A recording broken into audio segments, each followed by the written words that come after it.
আসসালামু আলাইকুম সবাইকে। সবাই একটু কমেন্টে জানিয়ে দাও ভাই, আর ভয়েস ঠিক মতো শুনতে পাচ্ছ কিনা এবং স্ক্রিনে লেখা ঠিক মতো দেখতে পাচ্ছ কিনা। আসসালামু আলাইকুম সবাইকে, সবাই একটু কমেন্টে জানিয়ে দিবা ভাই, আর ভয়েস ঠিক মতো শুনতে পাচ্ছ কিনা এবং স্ক্রিনে লেখা ঠিক মতো দেখতে পাচ্ছ কিনা। ওকে ফাইন, আশা করি সবাই ঠিকঠাক মতো শুনতে পাচ্ছ। ওকে ঠিক আছে, তাহলে চলো শুরু করে দিই আমরা আমাদের আজকের ক্লাস। গত ক্লাস পর্যন্ত মহাকর্ষ অভিকর্ষ চ্যাপ্টারে আমরা ভূপৃষ্ঠ থেকে উচ্চতর স্থানের জি বের করছিলাম। আমি একটু চলো শুরু করি আমরা, ঠিক আছে। এই যে দেখো, এইটা হচ্ছে পৃথিবী, হ্যাঁ। আমরা এইটা কি ভূপৃষ্ঠ, তাই না? সারফেসটা বা কর্নার গুলো কি ভূপৃষ্ঠ। আমি ভূপৃষ্ঠ থেকে ওপরের কোন স্থানে জি বের করতে পারি। এখন গত ক্লাসে পড়ছি জি আপ বলি এটাকে। আবার ভূপৃষ্ঠ থেকে গভীরের কোন স্থানের জিও বের করতে পারি, যেগুলোকে আমরা বলি কি জি ডাউন। এই জিনিসগুলো আমরা অলরেডি পড়ছি, তাই না? জি আপের ফর্মুলা কি ছিল? G up by g is equal to r square divide by r plus h whole square. G ডাউনের ফর্মুলা কি ছিল? G down by g is equal to 1 minus h by r, তাই না? এই দুইটা ফর্মুলা পড়ছি। আজকে আমরা যেটা করব, এই যে কনসেপ্টগুলো পড়েছি, এই কনসেপ্টগুলোর উপরে গ্রাফ আঁকাবো, ঠিক আছে। তো শুরু করি আমরা। শুরুতে আমরা ভূপৃষ্ঠ থেকে উচ্চতর স্থানের জন্য আমার সাথে লিখো সবাই, টাইটেল দাও।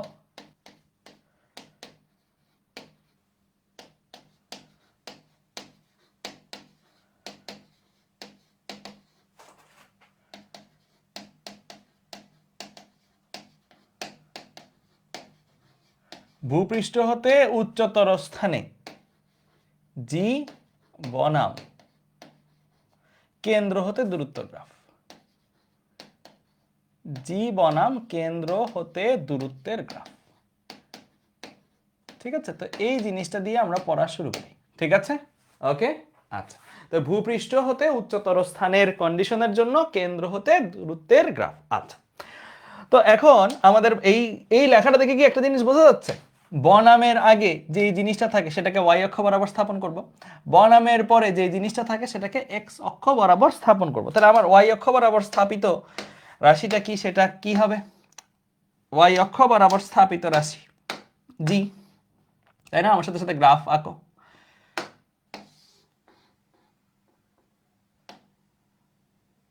ঠিক আছে, তো ওয়াই অক্ষ বরাবর স্থাপিত রাশি এটা হবে জি, ঠিক আছে। আর এক্স অক্ষ বরাবর স্থাপিত রাশিটা কি? কেন্দ্র হতে দূরত্ব, তাই না? এটা হচ্ছে কেন্দ্র হতে দূরত্ব, কেন্দ্র হতে দূরত্ব।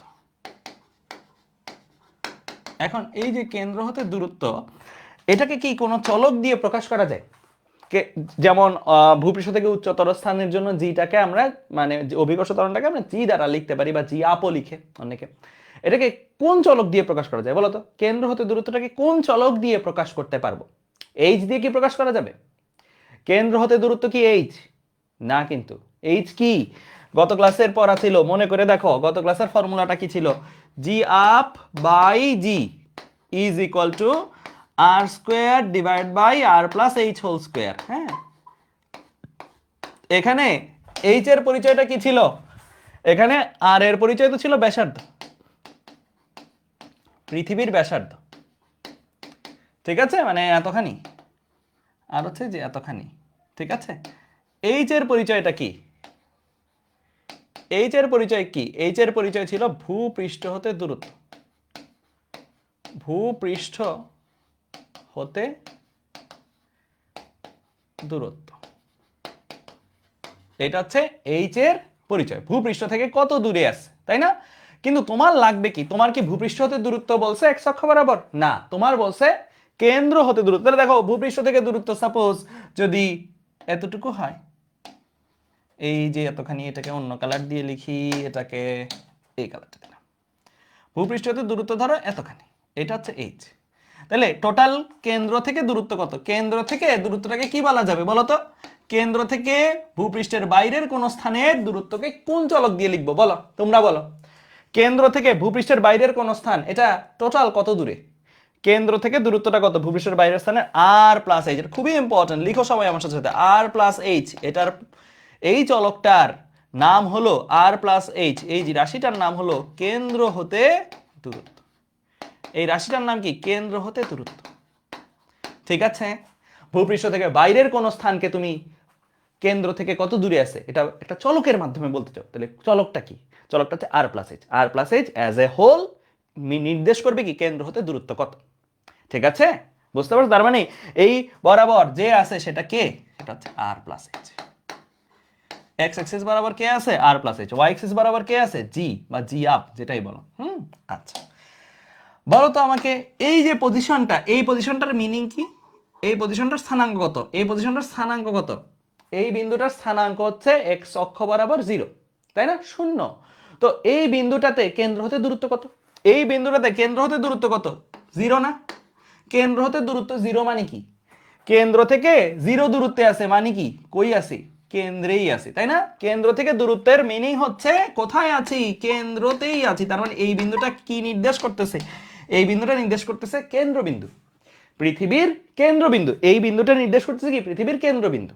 কেন্দ্র হতে দূরত্ব 0 মানে কেন্দ্রতেই আছি। ঠিক আছে, আচ্ছা। এখন যতই আমি ডানে যাব, 1 ঘর 2 ঘর 3 ঘর 4 ঘর, এরকম যতই আমি ডানে যাব কেন্দ্র থেকে বাইরে যাচ্ছি, তাই নাকি? আমি কেন্দ্র থেকে যে ধরো বাইরে যাচ্ছি 1 2 3 এরকম করে যতই আমি ডানে যাচ্ছি কেন্দ্র থেকে বাইরে যাচ্ছি, যাইতে যেতে যেতে যেতে সর্বোচ্চ মানে যাইতে যেতে যেতে যেতে কতটুকু পর্যন্ত যাওয়া যাবে? ধরো আমি ভূপৃষ্ঠ পর্যন্ত যদি যাইতে চাই তাহলে আর পর্যন্ত যাওয়া যাবে। হ্যাঁ, এরপরেও যাওয়া যাবে, কিন্তু ভূপৃষ্ঠে পৌঁছায় যাব কত পর্যন্ত গেলে? কেন্দ্র থেকে কতটুকু দূরে গেলে ভূপৃষ্ঠে পৌঁছে যাব? আর পরিমাণ দূরে গেলে না? তাহলে এই যে এখানে একটা দাগ দিলাম ভাইয়া, দাগ দিয়ে লিখলাম আর। এই যে এই বিন্দুটা, এই বিন্দুটা কি বোঝাবে বলো? এই বিন্দুটার মিনিং কি? এই বিন্দুটার মিনিং হচ্ছে ভূপৃষ্ঠ। এই বিন্দুটা কি বোঝাচ্ছে? ভূপৃষ্ঠ বোঝাচ্ছে। কারণ কি? এইখানে ভ্যালু আর মানে কি? কেন্দ্র থেকে আর দূরত্বে আছে। এই অক্ষ বরাবর যত মানই থাকুক সেটা হচ্ছে কেন্দ্র থেকে দূরত্ব বোঝায়। তাহলে এখানে ভ্যালু আর মানে কি? কেন্দ্র থেকে আর দূরত্বে আছে। কেন্দ্র থেকে আর দূরত্ব মানে কোথায়? ভূপৃষ্ঠে আছে। ভূপৃষ্ঠে আছে, ঠিক আছে? এটা হচ্ছে ভূপৃষ্ঠে আছে। আমাদের এখানে গ্রাফটার টাইটেলটা কি ছিল? গ্রাফটার টাইটেলটা বলছিল না ভূপৃষ্ঠ হতে উচ্চতর স্থানে। অর্থাৎ আমাদের এখানে গ্রাফটা শুরুই হবে কোথা থেকে বলতো? এই দাগের ডান পাশ থেকে। এই যে দাগ, এই দাগের ডান পাশ থেকে। অর্থাৎ আমার এখানে গ্রাফের কার্যকলাপ শুরু হবে এখান বরাবর একটা দাগ টান দিয়ে দাও, এটার ডান পাশ থেকে। ডান পাশ থেকে শুরু হবে। কারণ কি? এই অংশটা কি ভূপৃষ্ঠের বাইরের অবস্থান না? এই অংশটা, এই অংশটা কি ভূপৃষ্ঠের বাইরের অবস্থান না? ভূপৃষ্ঠের বাইরের অবস্থান। এখানে যাওয়া মিন্স ভূপৃষ্ঠ থেকে বাইরে, এখানে কোথাও গেছে। হ্যাঁ, আরো বাইরে যাওয়া মিন্স আরো বাইরে কোথাও গেছে। আরো বাইরে যাওয়া মিন্স আরো বাইরে কোথাও গেছে। এই জায়গার সকল বিন্দুই ভূপৃষ্ঠ থেকে বাইরের অবস্থান নির্দেশ করে। ভূপৃষ্ঠ থেকে বাইরের অবস্থান নির্দেশ করে, তাই না? আর এর চেয়েও বেশি দূরত্ব গেছো কেন্দ্র থেকে মানে কি? ভূপৃষ্ঠ থেকে বাইরে গেছো। তো আমার গ্রাফটা আঁকতে হবে কতটুকু অঞ্চলে? এতটুকু অঞ্চলে। এখানে আমি টাচ করব না। এটা হচ্ছে ভূপৃষ্ঠের অভ্যন্তরের স্থান, মানে এটা হচ্ছে এই পরিমাণ স্থানটা। কেন্দ্র থেকে ব্যাসার্ধ পর্যন্ত স্থান মানে এই পর্যন্ত স্থান। এটাতে আমি গ্রাফ আঁকবো না। আঁকবো কোথায়? এখানে। কারণ আমার টাইটেল দিয়ে দিয়েছে ভূপৃষ্ঠ থেকে উচ্চতর স্থানের জন্য গ্রাফ আঁকবো। ঠিক আছে, আচ্ছা। তো চলো এবার আসি, আমরা এতক্ষণ পর্যন্ত কি করলাম? গ্রাফটা জাস্ট সেট আপ করলাম। এখন আঁকা শুরু করি। গ্রাফটা সেট আপ করলাম। গ্রাফের কোন অক্ষ বরাবর কি, চলকটা কি, কতটুকু জায়গায় গ্রাফ আঁকবো সেই জিনিসগুলো দেখলাম। এখন আমরা গ্রাফ আঁকাবো। তো চলো শুরু করি আমরা গ্রাফ আঁকানো। আমাদের গ্রাফ আঁকাইতে হয় কি দ্বারা? সমীকরণ দ্বারা। এক একটা সমীকরণের চিত্রই তো গ্রাফ, তাই না? একটা সমীকরণকে তুমি একটা চিত্রের মাধ্যমে প্রকাশ করছো, সেটাই তো গ্রাফ। তাহলে এই যে সমীকরণ, এই সমীকরণই তো ব্যবহার করবো। ভূপৃষ্ঠ থেকে উচ্চতর স্থানের জন্য কি আর কোনো সমীকরণ আছে? নাই, এটাই ব্যবহার করবো। হ্যাঁ, অন্যান্য ছিল, ওইগুলো সেফ ফর্মুলা না। সেফ ফর্মুলা দিয়ে করবো আমরা গ্রাফ। তাহলে আমরা এখানে কাকে বের করতেছি? জি আপ। ওয়াই অক্ষ বরাবর কে আছে? জি। ভূপৃষ্ঠ থেকে বাইরে গেলে ওই জিটাকে আর জি বলি না, কি বলি? জি আপ বলি। হ্যাঁ, তাহলে জি আপটাকে এক পাশে করে বাকি সব অন্য পাশে পাঠাই দাও। বাকি সব অন্য পাশে পাঠাই দাও। পাঠাই দিলে এখানে কি আছে? G r square into 1/r+h whole square. তুমি বলতে পারো ভাই এটা কি আলাদা লিখছেন কেন? কারণ আছে। দেখো তোমার এখানে যে গ্রাফটা আঁকাচ্ছ, তোমার গ্রাফের ওয়াই অক্ষ বরাবর কে? ওয়াই অক্ষ বরাবর কে? জি। জি বলতে গেলে এটা জি আপ আসলে। কারণ কি? ভূপৃষ্ঠ থেকে উচ্চতর স্থানের জি গুলাকে কি জি বলি? ভবিষ্যৎ থেকে উচ্চতর স্থানের জি গুলোকে কি বলি? জি আপ বলি না? তাই ওয়াই অক্ষ বরাবর আসলে কে? জি আপ। ভবিষ্যৎ থেকে উচ্চতর স্থানের জি মানি জি আপ। জি আপটাকে তুমি এক পাশে করছো, এটা তোমার কি? ওয়াই রাশি। এটা তোমার কি? ওয়াই রাশি। ওয়াই অক্ষ বরাবর স্থাপিত রাশি। ঠিক আছে, আবার তোমার এক্স অক্ষ বরাবর স্থাপিত রাশিটাকে, এক্স অক্ষ বরাবর স্থাপিত রাশিটাকে ভাইয়া, এক্স অক্ষ বরাবর স্থাপিত রাশিটা হচ্ছে আর প্লাস এইচ। এক্স অক্ষ বরাবর স্থাপিত রাশিটা কি আর প্লাস এইচ, তাহলে আর প্লাস এইচ, এই যে এই অংশটার জায়গায় যদি তুমি এক্স বসাই দাও, কারণ তোমার এক্স অক্ষ বরাবর কাকে স্থাপন করছো, আর প্লাস এইচ কে, তাহলে এইটার জায়গায় তুমি কি লিখতে পারো, 1/x²। আমি কি করছি বলতো, আমি জি আপ যেহেতু ওয়াই, জি আপের জায়গায় ওয়াই লিখে দিছি, আর প্লাস এইচ যেহেতু আমার এক্স, আর প্লাস এইচ এর জায়গায় এক্স লিখে দিছি। এই সম্পর্কের মধ্যেই জি আপের জায়গায় ওয়াই লিখে দিছি, আর প্লাস এইচ এর জায়গায় এক্স লিখে দিছি। তাই এখানে 1/r+h² ছিল, তাই r প্লাস এইচ এর জায়গায় এক্স বসছে, মিন্স কি 1/x²। এখানে জি আপ ছিল, জি আপের জায়গায় ওয়াই। এই যে সমান সমান দিয়ে এই রাশিটা আছে, যেটা এই রাশিটাকে আমরা কি ধ্রুবক বলতে পারি? এই যে এই অংশটা, শুধু এতটুকু অংশটা, শুধু এতটুকু অংশটা কি ধ্রুবক না? একটু তাকায় দেখো তো। এই জিটা, এই জিটা দেখে অনেকে কনফিউজ হবে জানি, এই জিটা কিন্তু ভাইয়া ভূপৃষ্ঠের জি। এখানে যে জিটা ব্যবহার করছে এটা ভূপৃষ্ঠের জি, এটা কিন্তু একটা ভ্যালু, এটা কিন্তু কোনো চলক না। এটা কত ভ্যালু? 9.8। মনে করে দেখো, ভূপৃষ্ঠের জি কে আমরা কত ধরি? 9.8 ধরি। এটা একটা জাস্ট ভ্যালু 9.8। তাহলে এই যে এই অংশটা, এটার ভ্যালু হচ্ছে 9.8, এটার ভ্যালু হচ্ছে 6.4 × 10⁶ ব্যাসার্ধ, আর এটা ধ্রুবক। এই ধ্রুবক যদি এটা হয়ে থাকে, এটা কি ধ্রুবক যদি হয়ে থাকে, আমরা সবাই একটা জিনিস কি জানি, সমান সমান আর ধ্রুবক উঠাই দিয়ে, সমান সমান আর ধ্রুবক উঠাই দিয়ে,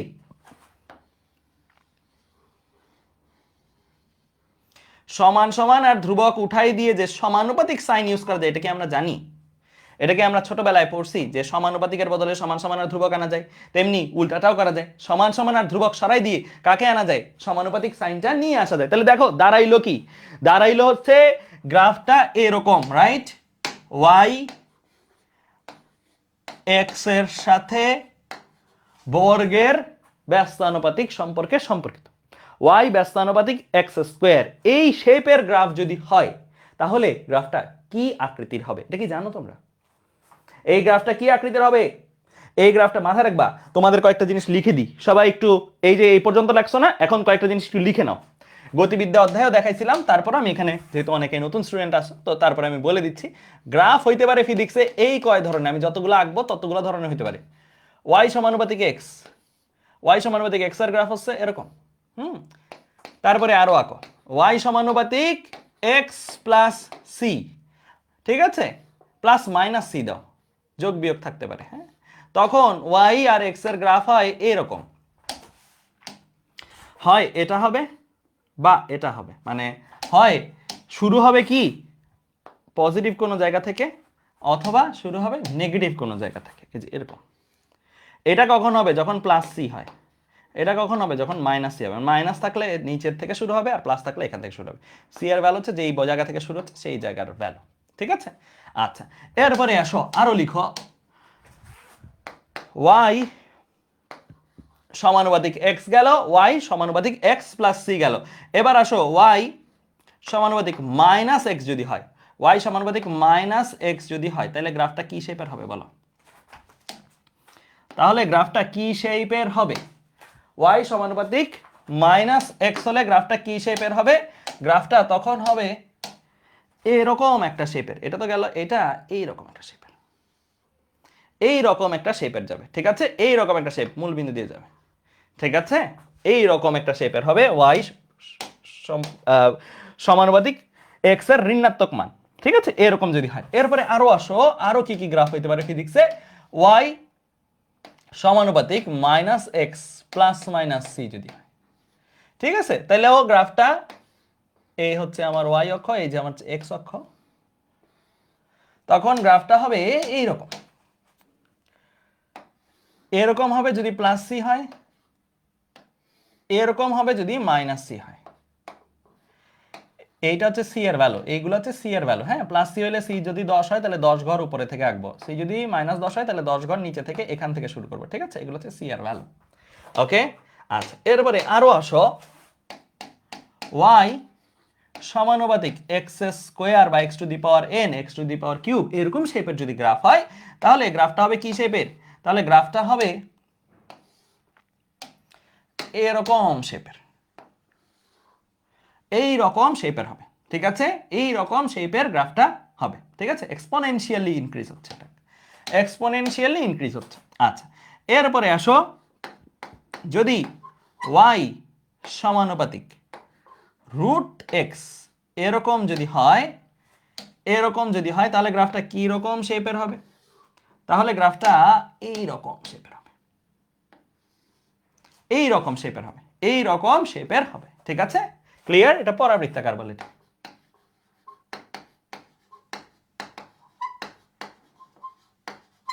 ওকে, আচ্ছা, এরপরে আসো, যদি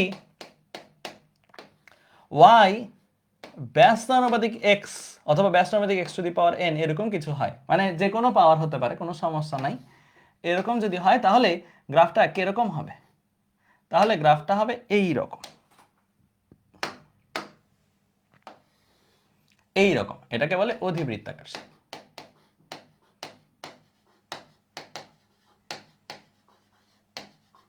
আয়তাকার, অধিবৃত্তাকারও বলে অনেক ক্ষেত্রে। ঠিক আছে, তাহলে বলো কোনটার সাথে মিলে, কোনটার সাথে মিলে বলো, কোনটার সাথে মিলে? এই যে এতগুলো গ্রাফ দেখলাম, কোনটার সাথে মিলে? আরেকটাও লিখে রাখো, আরেকটাও হয় মাঝে মাঝে, যদি এমন হয় y x এর উপরে নির্ভর করে না, y is not a function of x, মানে y এর সমীকরণের মধ্যে কোনো xই নাই, y এর সমীকরণের মধ্যে কোনো xই নাই, y x এর উপর ডিপেন্ড করে না, মানে তোমার y অক্ষ বরাবর যেই চলকটা স্থাপন করছো, x অক্ষ বরাবর যেই চলকটা স্থাপন করছো, y চলকটা x চলকের উপরে ডিপেন্ড যদি না করে, তাহলে গ্রাফটা হয় এরকম,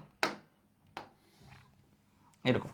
ঠিক আছে, তাহলে এই হচ্ছে ওভারঅল ফিজিক্সে যত রকমের গ্রাফ আসতে পারে, যত রকমের, অ্যাডমিশন বলো, এইচএসসি বলো, যে কোনো জায়গায় যত রকমের গ্রাফ এই বোর্ডে আসছে, এই বোর্ডের বাইরে আর একটাও নেই, এই বোর্ডের বাইরে আর একটাও নেই। তাহলে তোমার যে কোনো জায়গায় তুমি এরকম একটা সম্পর্ক দাঁড় করাইছো, দুইটা চলকের মধ্যে বলে না এত বনাম এত গ্রাফ কি, ওই দুইটা চলকের সূত্র আছে, ওই সূত্র দেখে তুমি সম্পর্কটা দেখলে, যেই সম্পর্কে সেটা পড়বে, তুমি ওই সম্পর্কের জন্য যেই গ্রাফটা হবে সেই গ্রাফটা এঁকে দিবা। ঠিক আছে, তাহলে আমার এখানে বলো সম্পর্কটা কিরকম? y ব্যস্তানুপাতিক x², কোনটা হবে গ্রাফ, কোন শেপেরটা হবে? ওই যে অধিবৃত্তাকার শেপ। ঠিক আছে, তাহলে আমরা এই গ্রাফটা আইকে ফেলবো, তো চলো আইকে ফেলি। আমাদের গ্রাফটা হবে তার মানে এই রকম, কোন একটা হাইট থেকে শুরু হয়, এখানেই আঁকবো কিন্তু এর আগে আঁকবো না, হ্যাঁ, এই রকম শেপ। এটাকে জিরোর সাথে লাগাই দিও না আবার, হ্যাঁ, এই জিনিসটা আসলে কি নিয়ম কি জানো? জিরো হবে, ইনফিনিটিতে যে জিরো হবে, মানে একদম এরকম হবে, জিরো হবে কোথায়? ইনফিনিটিতে, লাগাই দিও না, এক্স অক্ষের সাথে লাগাই দিও না। ঠিক আছে, তাহলে গ্রাফটার শেপটা কি? এই রকম শেপের গ্রাফ হবে। এখন এই পয়েন্টের মান কত? এই পয়েন্টের মান কত? দেখো কোথায় আছে এটা বলো তো ভাইয়া, এই পয়েন্টটা কোথায় আছে? কেন্দ্র থেকে কত দূরত্বের অবস্থানে আছে? আর দূরত্বের অবস্থান। এই পয়েন্টটার নাম কি? ভূপৃষ্ঠ, তাই না? ভূপৃষ্ঠে আছি, ভূপৃষ্ঠ মিন্স এই জায়গা। ভূপৃষ্ঠে জি এর মান কত বলো? ভূপৃষ্ঠে জি এর মান কত? ভূপৃষ্ঠে জি এর মান হচ্ছে 9.8। ঠিক আছে, তাহলে এই পয়েন্টের জি এর মান 9.8, যতই আমি বাইরে যাব, আমি এক ঘর বাইরে যাই আমার জি একটু কমবে, 2 ঘর বাইরে যাই জি আর একটু কমবে, 3 ঘর বাইরে যাই জি আর একটু কমবে, যতই আমি বাইরে যাব জি এর ভ্যালু কমতেছে। জি এর ভ্যালু কি কমতেছে না? ধরো এই যে এই পজিশনের জি কত, এই পজিশনটা একটা নাম ধরো, এটা ধরো আছে কোথায়? এটা ধরো আছে 2r পজিশন, দুইটা ব্যাসার্ধ সমান দূরত্বে, কেন্দ্র থেকে দুইটা ব্যাসার্ধ, মানে এখানে কোথাও আছে আর কি, এখানে কোথাও, মানে আর পরিমাণ বাইরে আসছে, আরো আর পরিমাণ বাইরে গেছে, 2r পরিমাণ ডিসটেন্স টোটাল। তাহলে আমি এখানে জি এর মান হচ্ছে যে এরকম করে বের করতে পারবো না? পারবো। এগুলো কি অবশ্যই 9.8 এর চেয়ে কম হবে, অবশ্যই 9.8 এর চেয়ে কম হবে। ঠিক আছে, আমাদের এগুলো লাগবে না, জাস্ট গ্রাফের শেপটা এঁকে ফেললেই হবে। ওকে, সবাই এই পর্যন্ত বুঝছি? গ্রাফটা কিন্তু অনেক ডিটেলসে দেখাই দিলাম। ঠিক আছে, ওকে, ঠিক আছে, বুঝতে পারছি। আচ্ছা, এখন বলতে পারো ভাইয়া এই অংশের গ্রাফ আঁকবে না? হ্যাঁ, এখন আমাদের টার্গেট এটাই, আমরা এখন এই অংশের গ্রাফটা আঁকবো, এই অংশের গ্রাফটা আঁকবো। বলো এই অংশের গ্রাফটা যখন আঁকবো পরিবর্তন হবে কোথায় কোথায়? এই সূত্র ব্যবহার করা যাবে, এই সূত্র ব্যবহার করা যাবে, এই সূত্র কি ব্যবহার করা যাবে কিনা? তখন না, এই সূত্র ব্যবহার করা যাবে না, কারণ এখন আমরা এই অংশের জন্য যদি গ্রাফ আঁকি তাহলে আমার প্রশ্নটাই পাল্টে যাবে। এই অংশটা কোন অংশ বলো? এই অংশটা কোন অংশ? ভূপৃষ্ঠ হতে অভ্যন্তরে জি বনাম কেন্দ্র হতে দূরত্বের গ্রাফ। তখন তোমার এই গ্রাফগুলো আর থাকবে না, এই যে এটা থাকবে না, এই ভূপৃষ্ঠ লেখাটা থাকবে, ভূপৃষ্ঠ লেখাটা থাকুক, ওটা সমস্যা নাই, হ্যাঁ, এই গ্রাফটা থাকবে না, এই লেখাটা মুছে যাবে, এই লেখাটা থাকবে না, হ্যাঁ, এইগুলা ঠিক থাকবে, এটা মুছে যাবে, এটা থাকবে না, এই জিনিসগুলো কোনোটাই থাকবে না। হ্যাঁ, কারণ এটা আমরা একটু আগে যেটা করছিলাম এটা ছিল ভূপৃষ্ঠ থেকে বাইরের অবস্থান, ভূপৃষ্ঠ থেকে বাইরের অবস্থান। হ্যাঁ, এখন আমরা যেটা করবো সেটা হচ্ছে ভূপৃষ্ঠের ভেতরের অবস্থান, মানে এখন আর এইগুলা না। এই জিনিস এই পর্যন্ত বোর্ডটা আবার আঁকো, এই পর্যন্ত বোর্ডে যা লেখা আছে সবগুলা লিখো। আরেকটা জায়গায় যে এই পর্যন্ত বোর্ডে যা লেখা আছে সেটা লিখো, লিখা হলে বলিও। এখন আমরা আঁকতেছি কি গ্রাফ, ভূপৃষ্ঠ থেকে অভ্যন্তরের কোন স্থান, লাইক এখানে কোথাও জি বের করব। কেন্দ্র কোথায় আছে, কেন্দ্র ধরো এই যে এখানে আছে।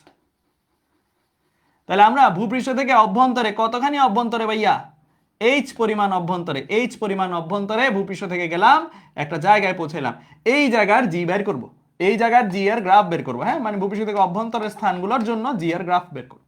ঠিক আছে, আচ্ছা বলো তো ওয়াই অক্ষ বরাবর কে বসবে এখন, ওয়াই অক্ষ বরাবর এখন কাকে বসাবো, জি, জি আপ না জি ডাউন, ওয়াই অক্ষ বরাবর কে বসবে, ওয়াই অক্ষ বরাবর কে বসবে বলো, ওয়াই অক্ষ বরাবর এখন আমার বসবে হচ্ছে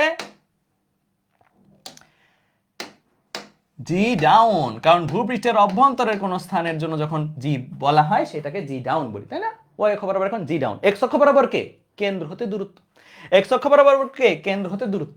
এখন কি কেন্দ্র হতে দূরত্ব আর প্লাস এইচ, একটু চিন্তা করো তো, এখন কি কেন্দ্র হতে দূরত্ব আর প্লাস এইচ কিনা, এই যে যেমন এই পজিশনটা, এই পজিশনের কেন্দ্র হতে দূরত্ব কত, এই পজিশনটা কেন্দ্র থেকে কতটুকু দূরত্বে আছে ভাইয়া, এই পজিশনটা কেন্দ্র হতে কতটুকু দূরত্বে আছে এটা যদি বের করো, কেন্দ্র থেকে ডিস্টেন্স কত, এই লাল দাগটা কত, টোটালটা আর, কিন্তু টোটালটা আর কতটুকু কম আছে, আর থেকে এইচ পরিমাণ কম আছে, তাহলে এই অংশটা বেসিক্যালি কি আর মাইনাস এইচ না, আর মাইনাস এইচ কিনা, আর মাইনাস এইচ। তার মানে এখন এইচ এর পরিচয় হলো গভীরতা, ভূপৃষ্ঠ হতে গভীরতা। হ্যাঁ, ক্লিয়ারলি বললে এটা কি ভূপৃষ্ঠ হতে কতটুকু ভেতরে,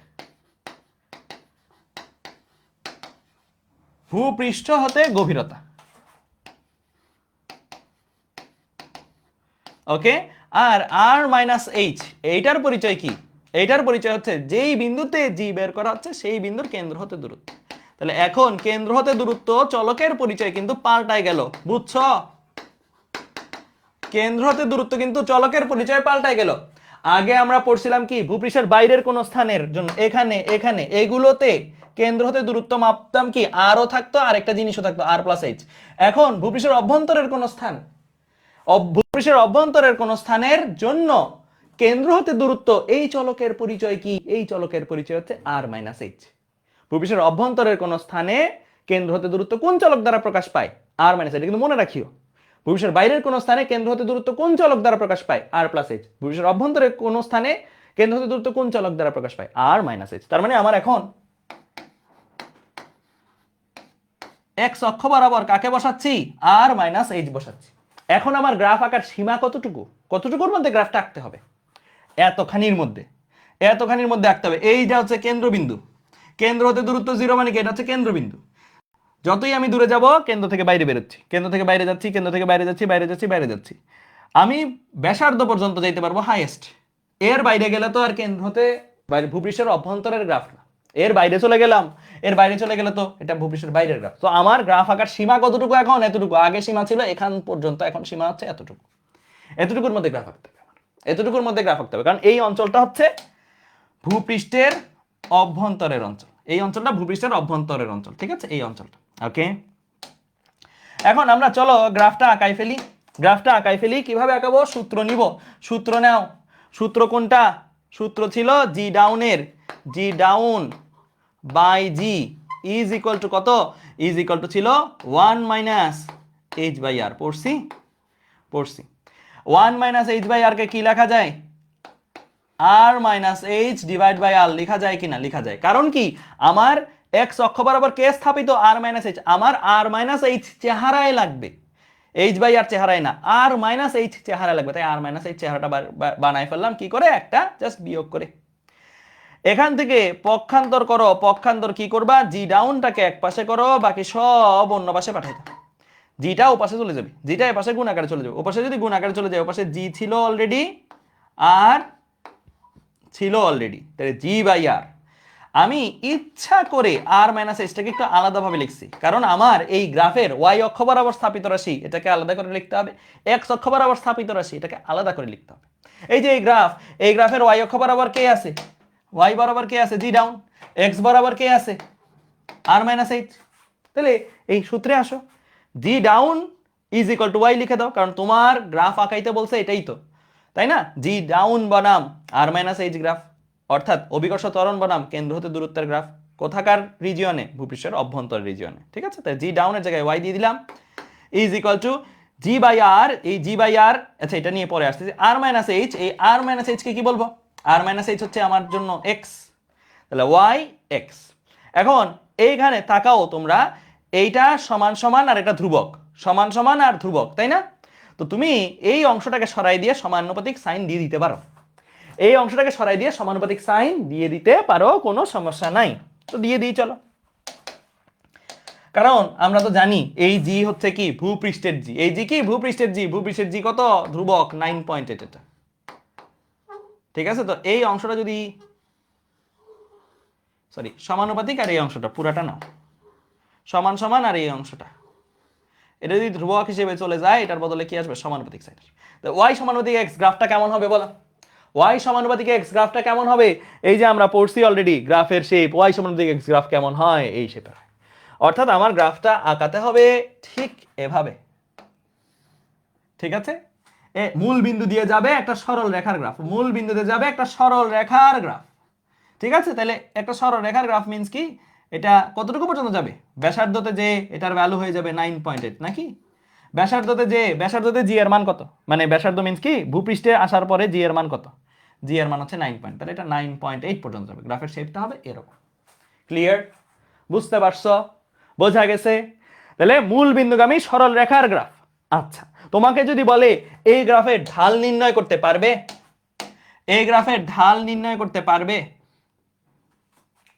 ঢাল বের করতে বললে, এম বা ঢাল যদি বের করতে বলে, দেখো এই যে সম্পর্কটা আছে, এই সম্পর্কটা কি সরল রেখার গ্রাফের সম্পর্ক না? সরল রেখার গ্রাফের সম্পর্ক। এই সম্পর্কটাকে তুমি চাইলে কিন্তু, এই সম্পর্কটাকে তুমি চাইলে কিন্তু জি ডা, আবার লিখি সম্পর্কটা, G down is equal to কত? জি বাই আর ইন্টু কত? R minus H. এখন তোমার এখানে এটাকে কিন্তু Y minus Y equal to M X এর সাথে তুলনা করা যায়। তোমরা পড়ছো না সরলরেখা চ্যাপ্টার?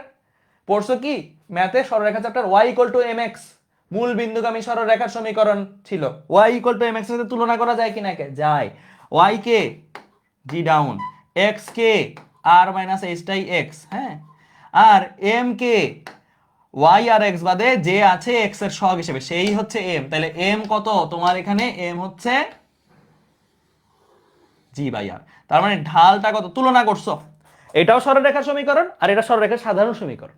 এটা হচ্ছে ফিজিক্সের জন্য সরলরেখার সমীকরণ, ফিজিক্সের অভিকর্ষ ত্বরণ বনাম কেন্দ্র হতে দূরত্বের গ্রাফের জন্য সরলরেখার সমীকরণ, আর এটা হচ্ছে সরলরেখার সাধারণ সমীকরণ। তো সাধারণ সমীকরণের সাথে তুমি ফিজিক্সের সমীকরণটাকে তুলনা করলা, তুলনা করে দেখলা যাহাই এক্স এর সহগ তাহাই ঢাল, আবার এখানে যাহাই এক্স এর সহগ তাহাই কত? জি বাই আর। তাহলে ঢাল ইজ ইকুয়াল টু কত? জি বাই আর। ঢালের মান কত? জি বাই আর। তাহলে এই গ্রাফের ঢালের মান কত? জি বাই আর। তাহলে দেখছো সমীকরণে সমীকরণে পুরা গ্রাফ আঁকাই ফেলছি, সব যা যা দরকার ছিল সব বের করে ফেলছি। ঠিক আছে, তাহলে এই হচ্ছে আমার ভূপৃষ্ঠ থেকে অভ্যন্তরের স্থানের জন্য জি বনাম কেন্দ্র হতে দূরত্বের গ্রাফ। ভূপৃষ্ঠ থেকে অভ্যন্তরের স্থানের জন্য জি বনাম কেন্দ্র হতে দূরত্বের গ্রাফ। ঠিক আছে, এই পর্যন্ত লেখা হলে সবাই বলবা ওকে? ঠিক আছে, ডান। আচ্ছা, এবার আমরা চলো একটা জিনিস করব, সবাই একটু ফাস্ট আমার সাথে গ্রাফটা আঁকাই ফেলো। যে গ্রাফটা আমরা মাত্র আঁকলাম সেই গ্রাফটা একটু টান দিয়ে করে ফেলি। হ্যাঁ, এই হচ্ছে আমার ওয়াই এবং এক্স, হ্যাঁ দিয়ে দিলাম। তুমি এখানে লিখো জি, এখানে লিখো কেন্দ্র হতে দূরত্ব, কোনো আর প্লাস এইচ আর মাইনাস এইচ এসব লিখিও না, হ্যাঁ জাস্ট লিখো কেন্দ্র হতে দূরত্ব। এই যে মাত্র যে গ্রাফ দুইটা শিখলাম, এই দুইটা গ্রাফকে একত্রে যদি লিখতে চাই, মাত্র যে দুইটা গ্রাফ শিখলাম এই দুইটা গ্রাফকে একত্রে যদি লিখতে চাই, এখানে একটা দাগ দিয়ে নিলাম। এটা কিসের দাগ? এটা হচ্ছে এই বিন্দুটা তো কেন্দ্রবিন্দু নাকি, কেন্দ্র হতে দূরত্ব কত, এই বিন্দুর ভ্যালু কত, এক্স এর ভ্যালু 0, এই বিন্দুটা বোঝাচ্ছে কেন্দ্র হতে দূরত্ব 0 মিন্স এই বিন্দুটা কে, এই বিন্দুটা হচ্ছে কেন্দ্রবিন্দু। একটা সময় যাইতে যেতে যেতে যেতে কেন্দ্র থেকে দূরে যেতে যেতে আর পরিমাণ দূরত্বে যাব, এই বিন্দুটা কে, এই বিন্দুটা হচ্ছে ব্যাসার্ধ বিন্দু, মানে ব্যাসার্ধকে ইন্ডিকেট করে সেই বিন্দু। ব্যাসার্ধ মিন্স ভূপৃষ্ঠে আসলাম আর কি, এটা কোথায় আসছি, ভূপৃষ্ঠের কোনো বিন্দু ইন্ডিকেট করতেছে। কেন্দ্র থেকে ব্যাসার্ধ পরিমাণ দূরে মানে কি, ভূপৃষ্ঠে আসছি, ঠিক আছে। আচ্ছা, তাহলে দুইটা গ্রাফকে একত্রে যদি আঁকো, গ্রাফ দুইটা কিরকম ছিল, এই যে একটা ছিল এরকম আর একটা ছিল কি এইরকম, একটা ছিল এরকম আর একটা ছিল এরকম, এটা হচ্ছে একত্রে জি বনাম কেন্দ্র হতে দূরত্বের গ্রাফ। এখানে বুঝিও কিন্তু একটা জিনিস, সেটা হচ্ছে এই রিজিয়নের জন্য, গ্রাফের এই অঞ্চলের জন্য এক্স অক্ষের পরিচয় কি, গ্রাফের এই অঞ্চলের জন্য এক্স অক্ষের পরিচয় কি বলো, এই অঞ্চল, শুধু এতটুকু অঞ্চল, শুধু এতটুকু অঞ্চলের জন্য এক্স অক্ষের পরিচয় হচ্ছে আর মাইনাস এইচ, ঠিক আছে। গ্রাফের এতটুকু অঞ্চলের জন্য এক্স অক্ষের পরিচয় কি, এতটুকু অঞ্চলের জন্য এক্স অক্ষের পরিচয় হচ্ছে আর প্লাস এইচ, মানে এই অংশে যাই থাকুক সেটা আর মাইনাস এইচ এর মান, এই অংশে যাই থাকুক সেটা কি আর প্লাস এইচ এর মান। কারণ কি, এই অংশটা ছিল পৃথিবীর অভ্যন্তরে, পৃথিবীর অভ্যন্তরে কেন্দ্র হতে দূরত্ব এই চলকটাই, এই পৃথিবীর অভ্যন্তরে, ভূপৃষ্ঠের অভ্যন্তরে কেন্দ্র হতে দূরত্ব এই রাশিটাই কোন চলক দ্বারা প্রকাশ পায়, আর মাইনাস এইচ। এটা হচ্ছে ভূপৃষ্ঠের বাইরের কোন স্থান, ভূপৃষ্ঠের বাইরের কোন স্থানে কেন্দ্র হতে দূরত্ব এই চলকটাই কি দ্বারা প্রকাশ পায়, আর প্লাস এইচ দ্বারা প্রকাশ পায়, ঠিক আছে। তো তোমাদের প্রশ্ন আসতে পারে কি জানো, ফার্স্ট অফ অল এই গ্রাফটা উদ্দীপক হিসেবে খুবই পপুলার, একটা প্রশ্ন আমরা করি, চলো ডিরেক্ট সলভ, তাহলে তোমরা বুঝে যাবা। এই প্রশ্ন সবাই তুলে ফেলো, এই প্রশ্ন সবাই দ্রুত তুলে ফেলবা, হ্যাঁ দ্রুত তুলে ফেলবা, এই প্রশ্নটা দ্রুত তুলে ফেলবা, তোলা হলে বলিও।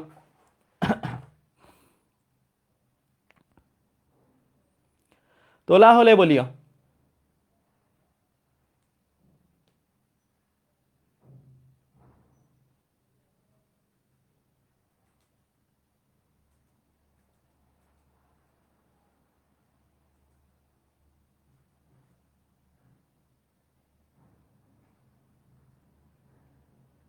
তোলা হলে বলবা এটা।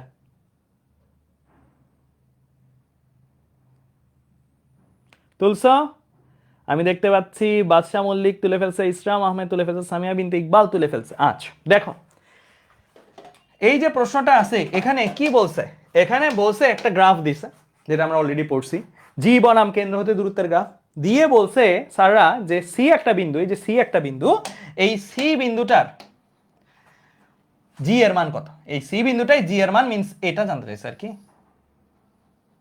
এই ভ্যালুটা কত, ঠিক আছে, এই ভ্যালুটা কত জানতে চাইছে, ঠিক আছে। আচ্ছা এখন সি বিন্দুটা কোথায় আছে দেখো, সি বিন্দুটা কোথায় আছে, এই পজিশনে আছে, এই পজিশনের ভ্যালু কত 2r, 2r মানে কি বলো, এটা কি কেন্দ্র হতে এটা কি ভূপৃষ্ঠের বাইরে আছে, এই বিন্দুটা কোথায় আছে, ভূপৃষ্ঠের বাইরে আছে নাকি ভূপৃষ্ঠের ভেতরে আছে, কোন দিকে আছে বলো, ভূপৃষ্ঠের বাইরে না ভেতরে, এই হচ্ছে পৃথিবী যদি হয়, কেন্দ্র থেকে কতটুকু দূরত্বে যাব, একটা আর গেলে হবে না, একটা আর গেলে হবে না, আরো একটা আর যাইতে হবে, এখানে কোথাও আছে, কোথায় আছে, এখানে কোথাও আছে, এইখানে জি লাগবে তোমার। তো তোমার এই ম্যাথগুলা করার সময় এই জিনিসটাই বুঝতে হবে এটা কোথায় আছে, ভূপৃষ্ঠের বাইরে আছে। ভূপৃষ্ঠের বাইরে যদি থাকে, আমি বলছি এই অংশটার বা এই জায়গার চলকগুলা কি দ্বারা পরিচিত হবে, কেন্দ্র হতে দূরত্ব কি দ্বারা পরিচিত হবে, ভূপৃষ্ঠের বাইরের স্থানের জন্য আর প্লাস, দ্যাট মিন্স তোমার এই ম্যাথে দেওয়া আছে কিসের ভ্যালু জানো, আর প্লাস এইচ এর ভ্যালু দেওয়া আছে, কত দেওয়া আছে 2r। এই অংশে যে কোনো ডাটা থাকুক 10 20 30 40 যাই থাকুক, এগুলো কি আর প্লাস এইচ এর ভ্যালু, তাই না। এই অংশের জন্য এক্স অক্ষের চলকটা কি আর প্লাস এইচ, তো r plus h is equal to দেওয়া আছে 2r, তাহলে এইচ ইজ ইকুয়াল টু কত বলো তো, এইচ ইজ ইকুয়াল টু কত 2r minus r, that means r আসবে। তার মানে এইচ এর পরিচয় ছিল কত ওপরে, মানে ভূপৃষ্ঠ থেকে কত উচ্চতা, তাহলে আর পরিমাণ উচ্চতায়। তো এখন তুমি ফর্মুলায় চলে আসো, তোমার যেহেতু জি আপ লাগবে, এই পজিশনে জি লাগবে না, এই পজিশনে জিটাকে তো জি আপই বলি তাই না, জি আপ লাগবে, তাহলে জি আপ ইজ ইকুয়াল টু কি আর স্কয়ার ডিভাইড বাই কি আর প্লাস এইচ হোল স্কয়ার, ঠিক আছে। এখন তুমি এই জায়গায় জি আপ থাকবে জি আপের মতন, জি এর জায়গায় ভ্যালু বসাই দাও, জি এর ভ্যালু কত 9.8, তুমি চাইলে আর প্লাস এইচ কে একবারে ভ্যালু বসাই দিও, আর প্লাস এইচ এর ভ্যালু একবারে এখানে লিখে দিতে পারো কত 2r, অথবা আর প্লাস এইচ এর ভ্যালু যেহেতু আর এভাবে লিখতে পারো, আমি একবার আর প্লাস এইচ যে 2r এটা লিখে দিছি, হ্যাঁ স্কয়ার ছিল স্কয়ার থাকবে, আর উপরে ছিল একটা আর স্কয়ার, তো দেখো আর স্কয়ার কাটাকাটি যাবে, নিচে থাকবে একটা 4, তাই g up is equal to 9.8 divide by কি আর স্কোয়ার কাটাকাটি 2 এর উপরে স্কোয়ার আছে, তার মানে 2 এর উপরে স্কোয়ার মিন্স কি 4। 9.8 কে 4 দিয়ে ভাগ করলে আসবে 2.45 আসবে। ঠিক আছে, এই ম্যাথের অ্যান্সার কত? অ্যান্সার হচ্ছে গ নাম্বার। এই ম্যাথেরই একটা যমজ ভাই টাইপের ম্যাথ আছে, এটা করে ফেলি চলো। এই ম্যাথেরই একটা যমজ ভাই টাইপের ম্যাথ আছে, সেটাকে করবো এখন। সবাই এটা লিখা হইলে বলিও, তারপরে আমি পরেরটাতে যাচ্ছি।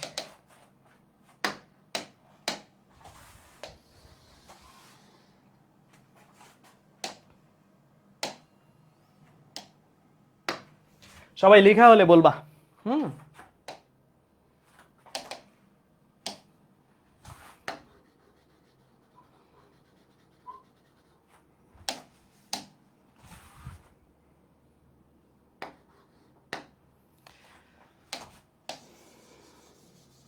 ধরো এখন তোমাকে প্রশ্নটা যেটা করছে স্যাররা, এখন তোমাকে প্রশ্নটা করেছে যে এ বিন্দুর কি বের করতে বলছে? এ বিন্দুর এটা ধরো দেওয়া আছে, এ বিন্দুর এটা ধরো দেওয়া আছে কত 0.6 দেওয়া আছে। বললো এ বিন্দুতে জি এর মান নির্ণয় করো। প্রশ্নটা আবার তোলো, মানে শুধু এতটুকুটা তুলবা এবং এখানে একটা ভ্যালু দিয়ে লিখছিবে, এটা লিখবা। প্রশ্নটা লিখা হলে বলিও, প্রশ্নটা লিখা হলে বলিও, ঠিক আছে? প্রশ্নটা লিখা হলে বলবা। ডান? ওকে, ঠিক আছে। এখন এটা মুছে ফেললাম আমি, হ্যাঁ, এটা আমরা উচ্চতর স্থানের জন্য করছি, এখন গভীরতার স্থানের জন্য করব। তোমাকে ধরো বললো এই যে এ বিন্দুতে জি এর মান নির্ণয় করতে, হ্যাঁ, এ বিন্দুতে জি এর মান মিন্স তোমার কাছে লাগবে হচ্ছে এই জিনিসটা, এই জায়গার জি এর ভ্যালুটা কত সেটা লাগবে। আচ্ছা, এখন তোমরাই বলো এটা কোথায় আছে? 0.6 আর অবস্থানে আছে, মানে এটা যদি আমার পৃথিবী হয়, পৃথিবীর কেন্দ্র থেকে কি পুরাটা আর বাইরে বেরিয়েছি? কেন্দ্র থেকে কতটুকু বেরিয়েছি? এটা হচ্ছে ফুল একটা আর বাইরে বের হয়, আমার পুরাটা আর না, 0.6 পরিমাণ বেরোবো, 0.6 পরিমাণ বের হব। ঠিক আছে, এইখানের কোথাও জি লাগবে, এইখানের কোথাও জি লাগবে। এইটাকে আমরা কি বলবো? জি ডাউন বলবো, তাই না? জি ডাউন বলবো। তাহলে আমি যদি জি ডাউন বের করতে চাই, তাহলে লিখবো g down by g is equal to কত? 1 minus h by r. Formula যেটা শিখছি সেটাই থাকবে। এখন এইচ কে দরকার, এইচ কত বলো দেখি, এইচ কত বলো দেখি এই ম্যাথে। এই যে ডাটাটা দেওয়া আছে, এই ডাটাটা কি এক্স অক্ষের ভ্যালু, এক্স অক্ষ কে আছে? কেন্দ্র হতে দূরত্ব আছে। ভূপৃষ্ঠের অভ্যন্তরের স্থানে কেন্দ্র হতে দূরত্ব কোন চলক দ্বারা প্রকাশিত?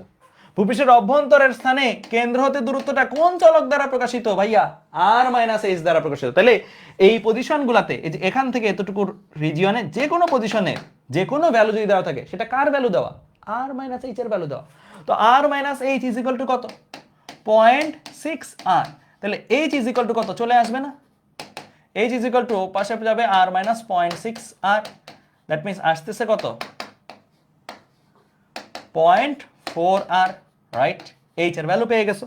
তার মানে ভূপৃষ্ঠ থেকে কতটুকু গভীরে নামবা সেটা তুমি পেয়ে গেছো। সেটা তুমি পেয়ে গেলে এবার এই মেথড এই জায়গায় চলে আসো। এই জায়গায় যদি চলে আসো, তাহলে এই জায়গায় তোমার জি ডাউন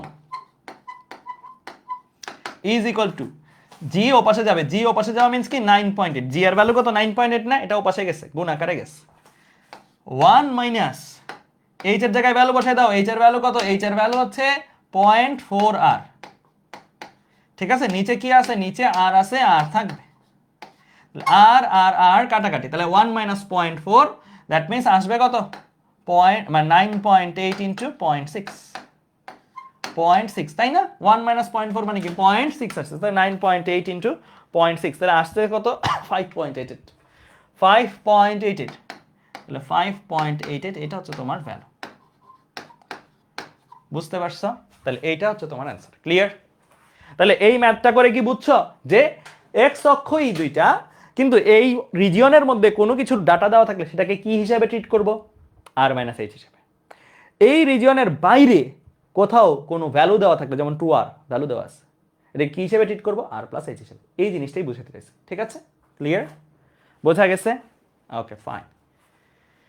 ঠিক আছে, এই পর্যন্ত বুঝলাম। এবার আমরা আসি আরো কি কি প্রশ্ন হতে পারে সেটা একটু দেখি ঝটপট। আরো কি কি প্রশ্ন হতে পারে, যেমন এটা গ্রাফ সন্ধান করে, এগুলো তো প্রশ্ন একদম সহজ। পৃথিবীর কেন্দ্র থেকে অভিকর্ষ ত্বরণের মান জি বনাম দূরত্বের গ্রাফ, মানে পৃথিবীর কেন্দ্র থেকে দূরত্ব বনাম জি এর গ্রাফ আর কি, মানে ওয়াই অক্ষ বরাবর জি আর এক্স অক্ষ বরাবর কেন্দ্র হতে দূরত্ব কোনটা? শেপ কোনটা? প্রথমটা সরল রেখা, পরেরটা বক্ররেখা, মানে কি 1 নাম্বারটা, মানে কি এই যে 1 নাম্বারটা। ক্লিয়ার? এগুলো আমরা করছি অলরেডি, এই জিনিসগুলো আমরা অলরেডি লিখছি। এটার অ্যান্সার কি? এটার অ্যান্সার হচ্ছে 1 নাম্বারটা। ওকে, বুঝতে পারছো? দেখেই চিনে ফেলতে হবে, সরলরেখা একটা, পরেরটা বক্ররেখা। হ্যাঁ, এখানে যদিও এক অক্ষ বরাবর লাগাই দিছে, আমি বলছি যে লাগানো উচিত না, একটু ফাঁক বা একটু গ্যাপ রাখা উচিত। ঠিক আছে? আচ্ছা, আরেকটা প্রশ্ন দেখি তো, এটা পারো কিনা, এটা পারো কিনা দেখি তো, কে কে বলতে পারে এটা? এটা কি হবে বলো, এটা কি হবে অ্যান্সার বলো?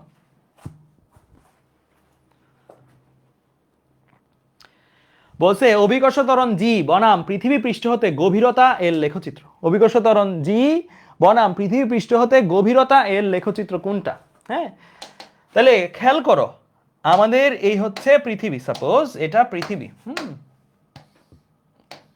তো তোমার কাছে একটু আগে যে গ্রাফগুলো আঁকাইতে দিছিল বা আমরা আঁকছিলাম, সেই গ্রাফগুলোর মধ্যে ওয়াই অক্ষ বরাবর কাকে স্থাপন করতাম? ওয়াই অক্ষ বরাবর স্থাপন করতাম হচ্ছে জি কে, এখনো জি আছে, ওয়াই অক্ষ বরাবর জি আছে। এক্স অক্ষ বরাবর কাকে স্থাপন করতাম? এক্স অক্ষ বরাবর স্থাপন করতাম ভাইয়া কেন্দ্র হতে দূরত্বকে। কিন্তু এখন কি বলছে?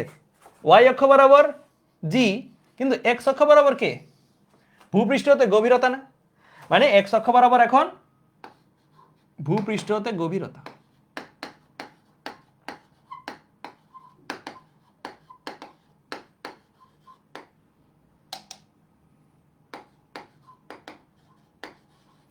ভূপৃষ্ঠ হতে গভীরতা। হ্যাঁ, আচ্ছা তোমরাই বলো, ভূপৃষ্ঠ হতে গভীরতা এটাকে কি চলক দিয়ে প্রকাশ করি? ভূপৃষ্ঠ থেকে কতটুকু গভীরে নামলাম, ধরো সাপোজ এই যে ভূপৃষ্ঠ, ভূপৃষ্ঠ থেকে আমরা গভীরে নামছি, এই ভেতরে আসছি, এটা কি চলক দিয়ে প্রকাশ করি? এই যে দ্বারা না। তাহলে এখন এক্স অক্ষ বরাবর কাকে স্থাপন করা হয়েছে? আর মাইনাস এইচ। এই ম্যাথে কি এক্স অক্ষ বরাবর আর মাইনাস এইচ কে স্থাপন করা হয়েছে নাকি এইচ কে স্থাপন করা হয়েছে? শুধু এইচ কে স্থাপন করা হয়েছে। এই ম্যাথে শুধু এইচ কে স্থাপন করা হয়েছে। আগেরগুলো ভিন্ন গ্রাফ ছিল, আগেরগুলো কেন্দ্র হতে দূরত্ব ছিল এক্স অক্ষ বরাবর, আর এখন হচ্ছে ভূপৃষ্ঠ হতে দূরত্ব। আগেরটা কেন্দ্র হতে দূরত্ব, এখনটা ভূপৃষ্ঠ হতে দূরত্ব। দূরত্বটাকেই বলতেছে গভীরতা। ভূপৃষ্ঠ থেকে কতটুকু গভীরে নামছে, ঠিক আছে, স্পষ্ট লেখা আছে ভূপৃষ্ঠ বা পৃথিবী পৃষ্ঠ হতে, ওকে, কেন্দ্র হতে না। তাইলে তোমরা আমাকে বলো দেখি, এই বিন্দুটার, এই বিন্দুটার কোন বিন্দু? এই বিন্দুটাতে কি এক্স এর ভ্যালু 0, মানে ভূপৃষ্ঠ থেকে দূরত্ব 0। ভূপৃষ্ঠ থেকে দূরত্ব 0 মানে কি? কোথায় আছি? ভূপৃষ্ঠ থেকে দূরত্ব 0 মানে কি? ভূপৃষ্ঠেই আছি না।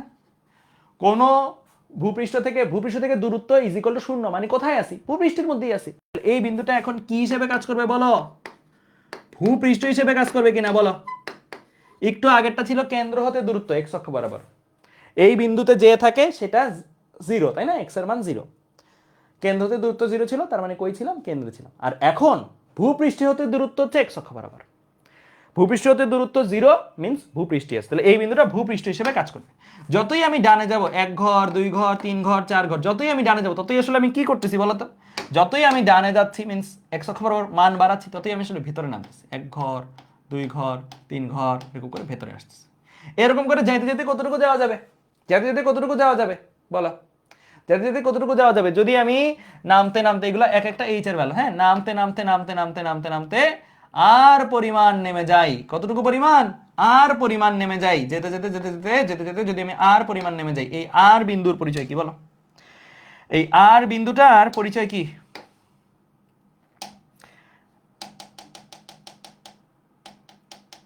হ্যাঁ, যে নামতে নামতে যদি আমি আর পরিমাণ নেমে যাই, আর বিন্দুটার পরিচয় কি বলো?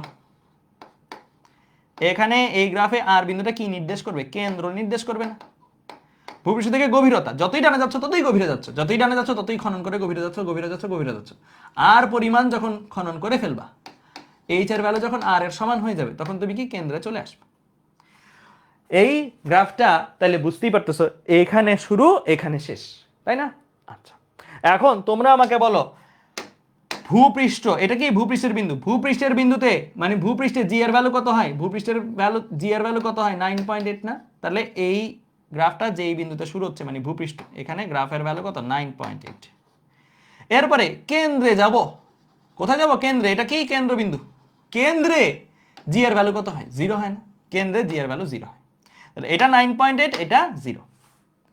এইখান থেকে কিন্তু বোঝা যায় অ্যান্সার কোনটা হবে। এখান থেকে কিন্তু অপশন দেখেই বোঝা যায় অ্যান্সার কোনটা হবে। শুরু হবে 9.8-এ, শেষ হবে 0-তে। তাহলে শুরু হবে এখানে, শেষ হবে 0-তে। বাকি কোনোটা মিলে না, বোঝা যায় গ্রাফটা এটা হবে। বোঝা যায় গ্রাফটা এটা হবে। এটা দ্রুত চিন্তা করার জন্য তুমি এভাবে করতে পারো। আরেকটা উপায় আছে সমীকরণ দিয়ে করা। একটু আগে সমীকরণ দিয়ে আমরা গ্রাফ আঁকাইছি না, ওভাবেও করা যায়, এটা একটা উপায়। আরেকটা উপায় আছে, আরেকটা উপায় দেখাই, সবাই মনোযোগ দাও। আরেকটা উপায়ও আছে। আরেকটা উপায় কিভাবে? এখন তোমার গ্রাফের ওয়াই অক্ষ বরাবর কে? ওয়াই অক্ষ বরাবর কে? জি। এক্স অক্ষ বরাবর কে? এইচ। জি আর এইচ এর সমীকরণ কোনটা আছে? জি আর এইচ এর সমীকরণ কোনটা আছে? G down by g is equal to 1 minus h by r, এটা আছে না? আছে। তুমি বলতে পারো ভাই এই সমীকরণটা কেন নিছেন? কারণ আমার তো বলছি গভীরতায় যাব। গভীরতা মিন্স কি? আমি ভূপৃষ্ঠ থেকে গভীরতা মানে কি? ভূপৃষ্ঠের অভ্যন্তরে আছি, অভ্যন্তরে থাকলে তো এই গ্রাফটা হবে, ঠিক আছে? আমি এখন এই জায়গায় যেটা করব সেটা হচ্ছে আমি জি ডাউন আর এইচ কে আলাদা আলাদা করে একটু লিখবো। জি ডাউন এখানে থাকুক জি ডাউনের মতো, এই জিটা এপাশে গুণ আকারে যাবে, এই জিটা এপাশে গুণ আকারে যাবে। যদি গুণ আকারে যায় তাহলে জি ইন্টু 1 মানে জি, জি এর সাথে এটাও গুণ আকারে যাবে না? যাবে। যদি এটার সাথে এটা গুণ আকারে যায় তাহলে কি minus G by R into h. এইচটাকে একটু আলাদা করে লেখার কথা বলছিলাম, কারণ আমি ওয়াই আর এক্স একটু আলাদা করে লিখতে পছন্দ করি, সবাই আলাদা করে লিখে নরমালি। ওয়াই আর এক্স, এই গ্রাফের তোমার ওয়াই ওয়াই আর কি এক্স, এই অংশটা হচ্ছে এক্স। এক্স কত? এক্স হচ্ছে এইচ, ওয়াই হচ্ছে জি আর এক্স হচ্ছে কি এইচ। ক্লিয়ার? আচ্ছা, এখন এটাকে একটু মানে আগে পিছে করে লিখো। G down is equal to এভাবে লিখলাম minus G by H, sorry G by R H plus, কি করছি জাস্ট এটাকে সামনে লিখছি এটাকে পিছনে লিখছি, কোনো বেশি কিছু না, কিন্তু এটাকে সামনে লিখছি এটাকে পেছনে লিখছি। হ্যাঁ, আচ্ছা দেখো তো এই যে এইটা মধ্যে এটা কি তোমার ওয়াই, তাই না? এইচটা কি তোমার, শুধু এইচটা কি তোমার এক্স। ওয়াই আর এক্স আছে, তুমি সমান সমান আর ধ্রুবক যদি সরাই দাও, সমান সমান আর ধ্রুবক কতটুকু? এইটা সমান সমান আর ধ্রুবক যদি সরাই দাও এটা সমানুপাতিক সাইন আসবে, আসবে কি না? আসবে। আবার এখানে প্লাস এটা কি, এটাও একটা ধ্রুবক না? এটা একটা ধ্রুবক, ধ্রুবকটা কত? 9.8 না? এই জিটা কে আসলে 9.8 কিনা? 9.8। তাহলে দেখো তো কি আসছে, y সমানুপাতিক x প্লাস c এর গ্রাফ। y সমানুপাতিক x প্লাস c এর গ্রাফ মনে আছে আমরা যে গ্রাফগুলা লিখছিলাম? y সমানুপাতিক x প্লাস c এর গ্রাফ, y সমানুপাতিক x প্লাস c এর গ্রাফ কেমন? y সমানুপাতিক x প্লাস c, অথবা এভাবে চিন্তা করতে পারো minus x plus c, minus x plus c। যেহেতু মাইনাস আছে, আমাদের সহগ মাইনাস আছে না এখানে একটা, এখানে সহগ একটা মাইনাস আছে, সহগ একটা মাইনাস আছে, কই রে কই, এই যে এই যে মাইনাস আছে, এই মাইনাসটা দিতে হবে, কিন্তু মাইনাসটা উইথড্র করলে হবে না, মাইনাসটা দিয়ে দিবা, মাইনাসটা দিয়ে দিবা। সমান সমান ধ্রুবক সরে গেছে, ভ্যালু সরবে আর কি, সমান সমান আর ধ্রুবক ভ্যালুটা সরে যাবে, মাইনাস থাকলে মাইনাসটা থেকে যাবে। তাহলে ওয়াই সমানুপাতিক মাইনাস এক্স প্লাস সি, এরকম গ্রাফ হলো কিনা? ওয়াই সমানুপাতিক মাইনাস এক্স প্লাস সি, এই যে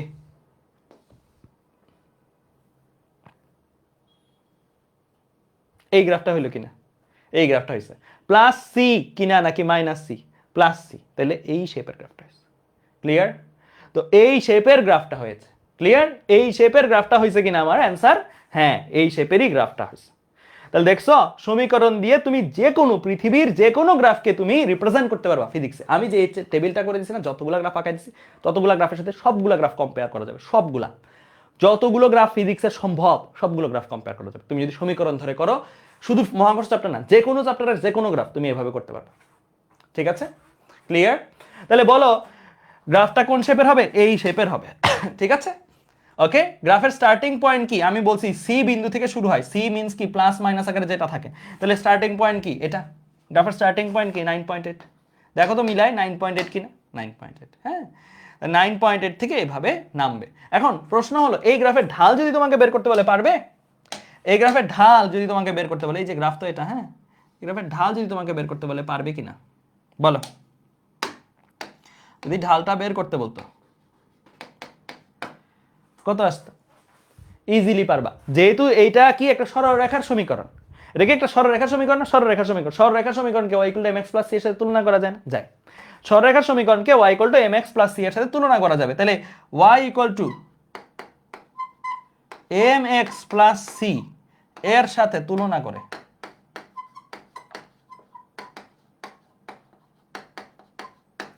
এই যে এইটাকে y = mx + c এর সাথে তুলনা করো তো, এটা হচ্ছে y, এইচটা হচ্ছে x, এইটার সহগকে -g/r, তাহলে যাহাই ঢাল তাহাই কি, তাহলে ঢাল কত পাইলাম এইচ এর সহগ মানে x এর সহগ বা এইচ এর সহগ হচ্ছে ঢাল -g/r, তাহলে ঢালের ভ্যালু কত ভাইয়া -g/r, ঢালের ভ্যালু কত -g/r, ঢালটা কত -g/r, ঠিক আছে বুঝতে পারছো? আচ্ছা মাইনাস হবে কেন, কেন ঢাল প্লাস হইলে কি এভাবে যায়, ঢাল মাইনাস হইলে কি এভাবে যায় না? তোমরা কি এই জিনিসগুলো পারো যে ঢাল পজিটিভ মানে কি, এটা হচ্ছে ঢাল পজিটিভ, এটা কি জানো? আবার এইরকম যদি হয় তাহলে কি ঢাল নেগেটিভ না? আমার গ্রাফটা তো এরকম শেপের, ঢাল নেগেটিভ, তাই ঢাল নেগেটিভ।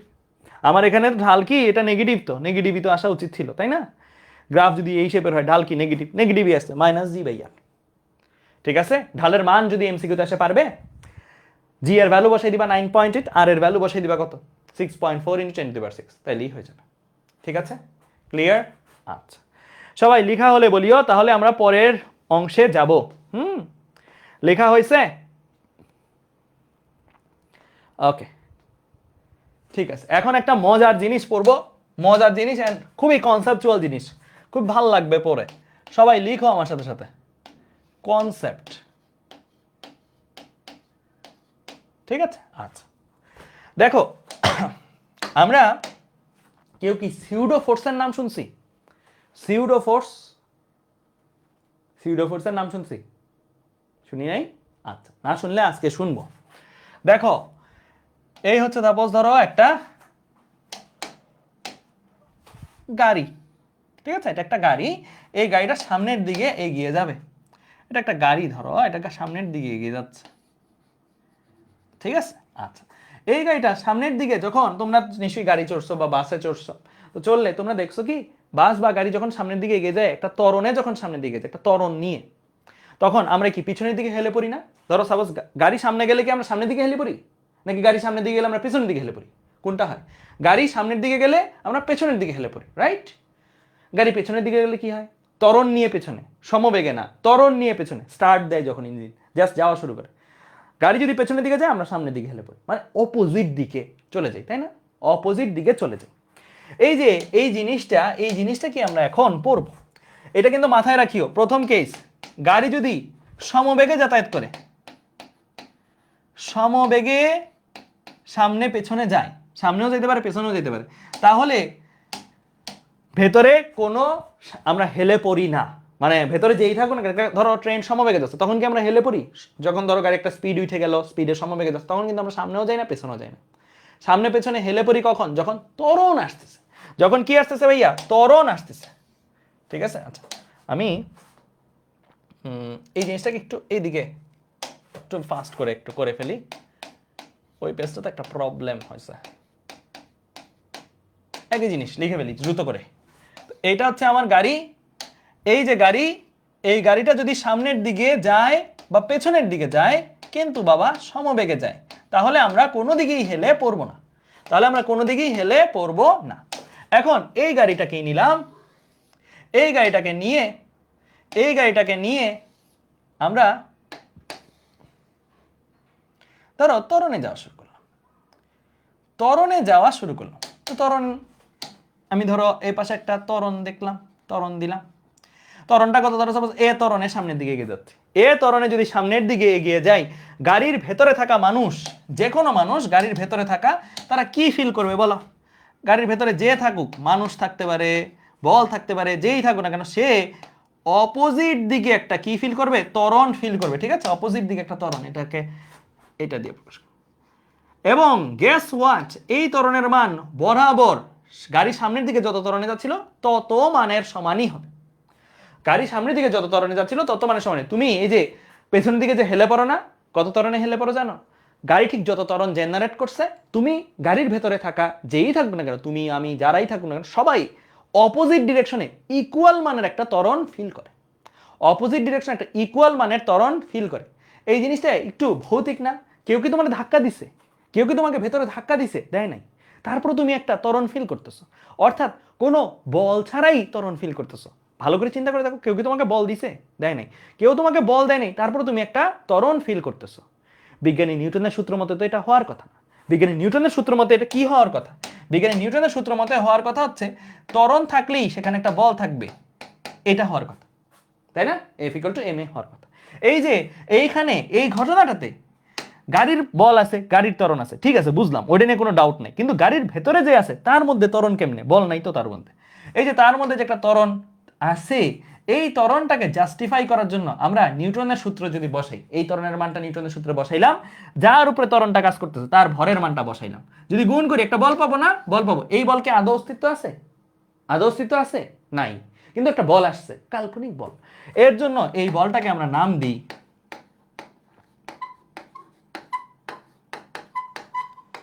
Pseudo force. এটা কিন্তু আমি এই গাড়ির ফোর্সের কথা বলতেছি না, আমি বলতেছি শুধুমাত্র গাড়ির ভেতরে থাকা যে কোনো বস্তুর উপরে এই ত্বরণটা কাজ করবে। কেউ বল দেয় নাই, বাট ত্বরণ তৈরি হয়েছে। মানে লাইক ভূতের মতন কেউ একটা বল দিয়ে দিছে, যে বলটা অ্যাকচুয়ালি কি মানে কোনো সোর্স থেকে আসে নাই।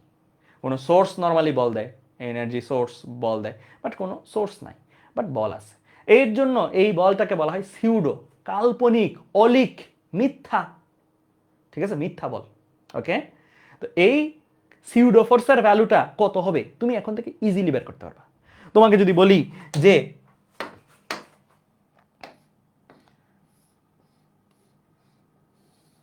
একটা গাড়ি যাচ্ছে সামনে, হ্যাঁ, এই গাড়ির মধ্যে একটা মানুষ ছিল, এই মানুষটার ভর ধরো 60 কেজি। মানুষটার ভর, আমি কিন্তু গাড়ির ভর বলিনি, হ্যাঁ, শুধু মানুষটার ভর 60 কেজি। গাড়িটা সামনের দিকে 2 মিটার/সেকেন্ড ত্বরণে যাচ্ছে।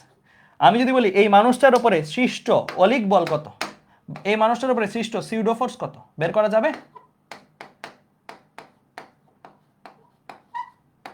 এই মানুষটার উপরে সৃষ্ট সিউডো ফোর্স কত বের করা যাবে? ইজিলি যাবে। তুমি জানো গাড়ি ঠিক যত ত্বরণের সামনের দিকে যায়, ঠিক অপোজিট ডিরেকশনে তত মানের একটা ত্বরণ সে ফিল করবে। কোথায় ফিল করবে? অপোজিট ডিরেকশনে ফিল করবে। অপোজিট ডিরেকশনটা তত মানের ত্বরণ ফিল করবে। এবং ভ্যালুটা হয় কি, ওই ত্বরণের মান গুণ লোকের ভরের মান। ঠিক আছে, ওই ত্বরণের মান গুণ লোকের ভরের মান। ত্বরণের মান, ভরের মান যদি 60 হয়, ত্বরণের মান যদি 2 হয়, তাহলে কত আসবে? 120 নিউটন। তাহলে এখন থেকেই তুমি সিউডো ফোর্স বের করতে পারবা। যে কোনো জায়গায় সিউডো ফোর্স তুমি বের করতে পারবা। যে কোনো একটা ফ্রেম যদি একটা ত্বরণে চলে, তার মধ্যে থাকা সকল বস্তু এই সিউডো ফোর্স ফিল করবে। নট জাস্ট এই মানুষটা, ওখানে একটা ধুলাবালি থাকলে সেই ধুলাবালির উপরেও এই সিউডো ফোর্সটা অ্যাপ্লাই হবে।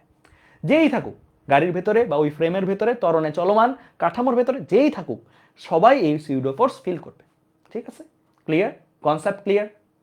Concept clear? একদম। ভাই মাইনাস হবে না? হ্যাঁ, মাইনাস হতে যদি ভেক্টর সাইন দিতাম, আমি এখানে শুধু ভ্যালু চিন্তা করতে, শুধু ভ্যালু, শুধু মান, সিউডো ফোর্সের শুধু মান। আর এটা সবাই জানে, তুমি যদি বলো পশ্চাৎ বেগ এত, পশ্চাৎ বেগ 2 মিটার/সেকেন্ড, তখন কি আর মাইনাস বলো? পশ্চাৎ বলে ফেলছো। আমি তো বলেই দিছি এটা সিউডো ফোর্স। জানে সবাই যে বস্তুর বা ফ্রেমের ত্বরণ যেদিকে, সিউডো ফোর্স তার বিপরীত দিকে। এটা আর বলতে হয় না মাইনাস। ঠিক আছে, সিউডো কথাটা বললে আর মাইনাস দেওয়া দরকার নেই। যদি শুধু F = লিখতা, তাহলে মাইনাস দিতে পারতা, ডান দিকে প্লাস ধরলে বাম দিক মাইনাস। ঠিক আছে, ওকে, ঠিক আছে। আচ্ছা, তো চলো আমরা এখন এই কনসেপ্টটা কি একটু ঝালাই করব। এই কনসেপ্টটাকে একটু ঝালাই করব, কয়েকটা নতুন জিনিস শিখবো। হ্যাঁ, আচ্ছা, তো আমরা এই পর্যন্ত বুঝলাম, এতটুকু মুছি জাস্ট। এখন একটা জিনিস তো সত্য, যে আমি যেদিকেই যাব তার অপোজিট দিকে একটা ত্বরণ, সিউডো ফোর্স বা সিউডো অ্যাক্সেলারেশন ফিল করব। যদি এমন করি যে আমরা গেলাম হচ্ছে কোন বরাবর? বাম দিক বরাবর। আমি যদি বাম দিক বরাবর যাই, তাহলে বাম দিক বরাবর সাপোজ এ ত্বরণে গেলাম, তাহলে সিউডো ফোর্স কোথায় ফিল করবো বলো? এই লোকটা সিউডো ফোর্স কোথায় ফিল করবে বলো? সিউডো ফোর্স সে ডান দিকে ফিল করবে। যেই দিকে যে ফ্রেমটা আছে বা কাঠামোটা আছে, কাঠামোটার ত্বরণ যেদিকে, কাঠামোর ভেতরে থাকা বস্তুগুলোর সিউডো ত্বরণ অপোজিট দিকে। ঠিক আছে, আচ্ছা, এই জিনিসটা কেন পড়া লাগতেছে ভাইয়া? এই জিনিসটা পড়া লাগতেছে কারণ আমরা এখন লিফট প্যারাশুটের কনসেপ্ট পড়বো। হ্যাঁ, লিফট প্যারাশুটের কনসেপ্ট খুবই ইম্পর্টেন্ট, সবাই আমার সাথে সাথে লিখবা। হ্যাঁ, কেস কেস করে করে পড়বো। হ্যাঁ, তো সবাই ফার্স্ট পয়েন্ট দাও, কেস 1। কেস 1, কেস 1টা কি? লিফট যদি সমবেগে বা স্থির অবস্থায় থাকে, স্থির বা সমবেগে থাকে। হ্যাঁ, সমবেগে বা স্থির যদি থাকে, একটা লিফট সমবেগে ওঠানামা করতেছে বা স্থির আছে, তাহলে ওই লিফটের মধ্যে থাকা ধরো কোনো একটা মানুষ, লিফটের মধ্যে থাকা ধরো কোনো একটা মানুষ, সে কি কোনো ত্বরণ ফিল করবে? এই লিফটের মধ্যে থাকা এই মানুষটা কি কোনো ত্বরণ ফিল করবে? বলো, লিফটের মধ্যে থাকা এই মানুষটা কোনো ত্বরণ ফিল করবে? ফিল করবে না। সমবেগে চলা মিন্স বডির উপরে কোনো ত্বরণ নাই, স্থির থাকা মিন্স বডির উপরে কোনো ত্বরণ নাই, লিফটের বডি আর কি, লিফটের বডির উপরে কোনো ত্বরণ নেই, তাহলে লিফটের ভিতর থাকা কেউই কোনো সিউডো ত্বরণ বা কিছুই ফিল করবে না। তবে ফিল করবে না আবার একটা ত্বরণ তো আছেই, একটা ত্বরণ তো ইউনিভার্সাল। এই ত্বরণটা কি? একটা ত্বরণ কি তার উপরে আসি, একটা ত্বরণ কে, একটা ত্বরণ হচ্ছে তার নিজের ত্বরণ, যেটা কি 9.8, এটা নিচের দিকে সে সবসময় ফিল করবে না। এটার কি কোনো নিস্তার আছে? এটা তুমি যেখানেই থাকো না কেন তোমাকে গ্র্যাভিটি নিচের দিকে টান দিবে। হ্যাঁ, ভূপৃষ্ঠের কাছাকাছি থাকো তুমি 9.8 ত্বরণের নিচের দিকে টান প্রাপ্ত হবে বা ত্বরণ প্রাপ্ত হবে। তাহলে এই মানুষটার উপরে ত্বরণ যদি কত তোমার কাছে জানতে চাই, এই মানুষের উপরে কার্যকর ত্বরণ কত জানতে চাইলো,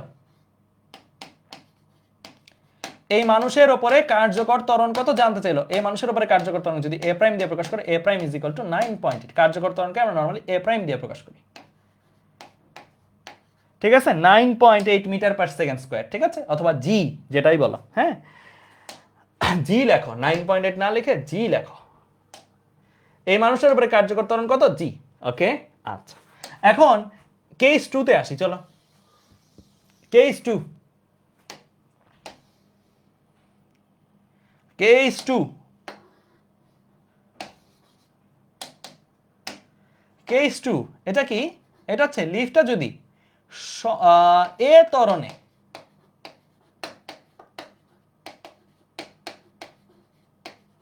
ওপরে ওঠে, লিফটটা যদি এ ত্বরণে ওপরে ওঠে তাহলে কি হবে দেখি। হ্যাঁ, লিফটটা যদি এ ত্বরণে ওপরে ওঠে তাহলে কি হবে সেটা পড়বো, ঠিক আছে।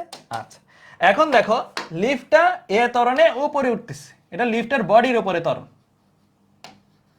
ঠিক আছে। ধরো লিফটের উপরে বাটন প্রেস করছে, স্থির অবস্থা থেকে চলা শুরু করে না লিফট, ওই যে চলার শুরু করে সমবেগ অ্যাচিভ করা পর্যন্ত, স্থির অবস্থা থেকে যখন জাস্ট চলা শুরু করে উপরের দিকে এই ত্বরণ যদি ফিল করে, তাহলে দেখো এই মানুষের উপরে অলরেডি নিজের একটা ত্বরণ আছে, আবার লিফট চলার কারণে লিফটের উপরের দিকে ত্বরণের কারণে তার উপরে একটা সিউডো ত্বরণ আইসা পড়লো না, তার উপরে একটা সিউডো ত্বরণ আইসা পড়লো কিনা, আইসা পড়ছে কি, আইসা পড়ছে। তাহলে অলরেডি একটা ত্বরণ তার অলরেডি ছিল, সেই ত্বরণটাকে অলরেডি তার যে ত্বরণটা ছিল সেই ত্বরণটা ছিল 9.8, হ্যাঁ, বা জি। আরেকটা ত্বরণ তার উপরে আইসে পড়লো, সেই ত্বরণটা কে, এ। তাহলে এই মানুষটার উপরে কার্যকর ত্বরণ কত বলো, এই মানুষটার উপরে কার্যকর ত্বরণ কত? এখন এই মানুষটার উপরে কার্যকর ত্বরণ কত হবে বলো? জি প্লাস এ না, টোটাল ত্বরণ কত, এই মানুষটার টোটাল ত্বরণ কত ফিল করবে? তাহলে লিফট যখন এ সমত্বরণের উপরে ওঠে তখন লিফটের মধ্যে থাকা যে কোনো বস্তু, মানুষ হইতে হবে তা না, যে কোনো বল, যে কোনো সরল দোলক যাই থাকুক লিফটের মধ্যে, কলম থাকুক, সবাই জি প্লাস এ ত্বরণ অনুভব করবে। যদি লিফট এ সমত্বরণের উপরে ওঠে লিফটের মধ্যে থাকা যে কেউ জি প্লাস এ ত্বরণ ফিল করবে, কোথায়, নিচের দিকে ফিল করবে, ঠিক আছে, বুঝলা? আচ্ছা, এরপরে আসো এইটাই কপি পেস্ট করো আরেকবার, এটা কি কপি পেস্ট করো,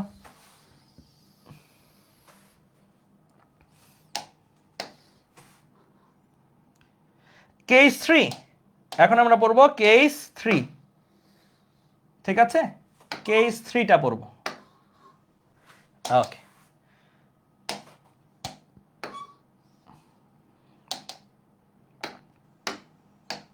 কেস 3টা কি, জাস্ট অপোজিটটা আর কি, এ ত্বরণে যদি নিচে নামে, এ ত্বরণে যদি সে নিচে নামে, ঠিক আছে, এ ত্বরণে সে যদি নিচে নামে তাহলে তার নিজস্ব একটা ত্বরণ অলরেডি ছিল, সেই ত্বরণটা কি, নিজস্ব ত্বরণটা নিচের দিকে জি ছিল, অলরেডি একটা নিচের দিকে ত্বরণ ছিল। লিফট নিচে নামতেছে, সে কিন্তু কত ত্বরণ ফিল করে সেটা বলিনি, লিফট নিচে নামতেছে কত ত্বরণে, এ ত্বরণে, লিফট এ ত্বরণে নিচে নামতেছে। লিফটের নিচের দিকে ত্বরণ থাকলে তার কোন দিকে ত্বরণ, লিফটের মধ্যে যে থাকবে তার কোন দিকে ত্বরণ, অপোজিট দিকে না। সিউডো ত্বরণ কি কাজ করে, বডি বা ফ্রেম যেদিকে ত্বরণ পায়, ফ্রেমের ভেতরে থাকা প্রতিটা বস্তু তার অপোজিট দিকে ত্বরণ পায়। তাহলে এই মানুষটার উপরে ত্বরণ কত, এই মানুষের উপরে ত্বরণ, এই মানুষের উপরে ত্বরণ নিচের দিকে একটা জি, লিফটের নিচের দিকে ত্বরণ থাকার কারণে তার অপোজিট দিকে একটা ত্বরণ আইসে পড়লো, সেই ত্বরণের মান কত, এ। তাহলে এই মানুষের উপরে ত্বরণ কত দাঁড়াবে, এই মানুষের উপরে ত্বরণ দাঁড়াবে হচ্ছে জি মাইনাস এ, জি মাইনাস এ, ক্লিয়ার? বুঝতে পারছো? বোঝা গেছে? আচ্ছা, এখন কেস 4 বলা যায় না ঠিক, তারপরেও একটা লিখে রাখো কেস 4 হিসাবে।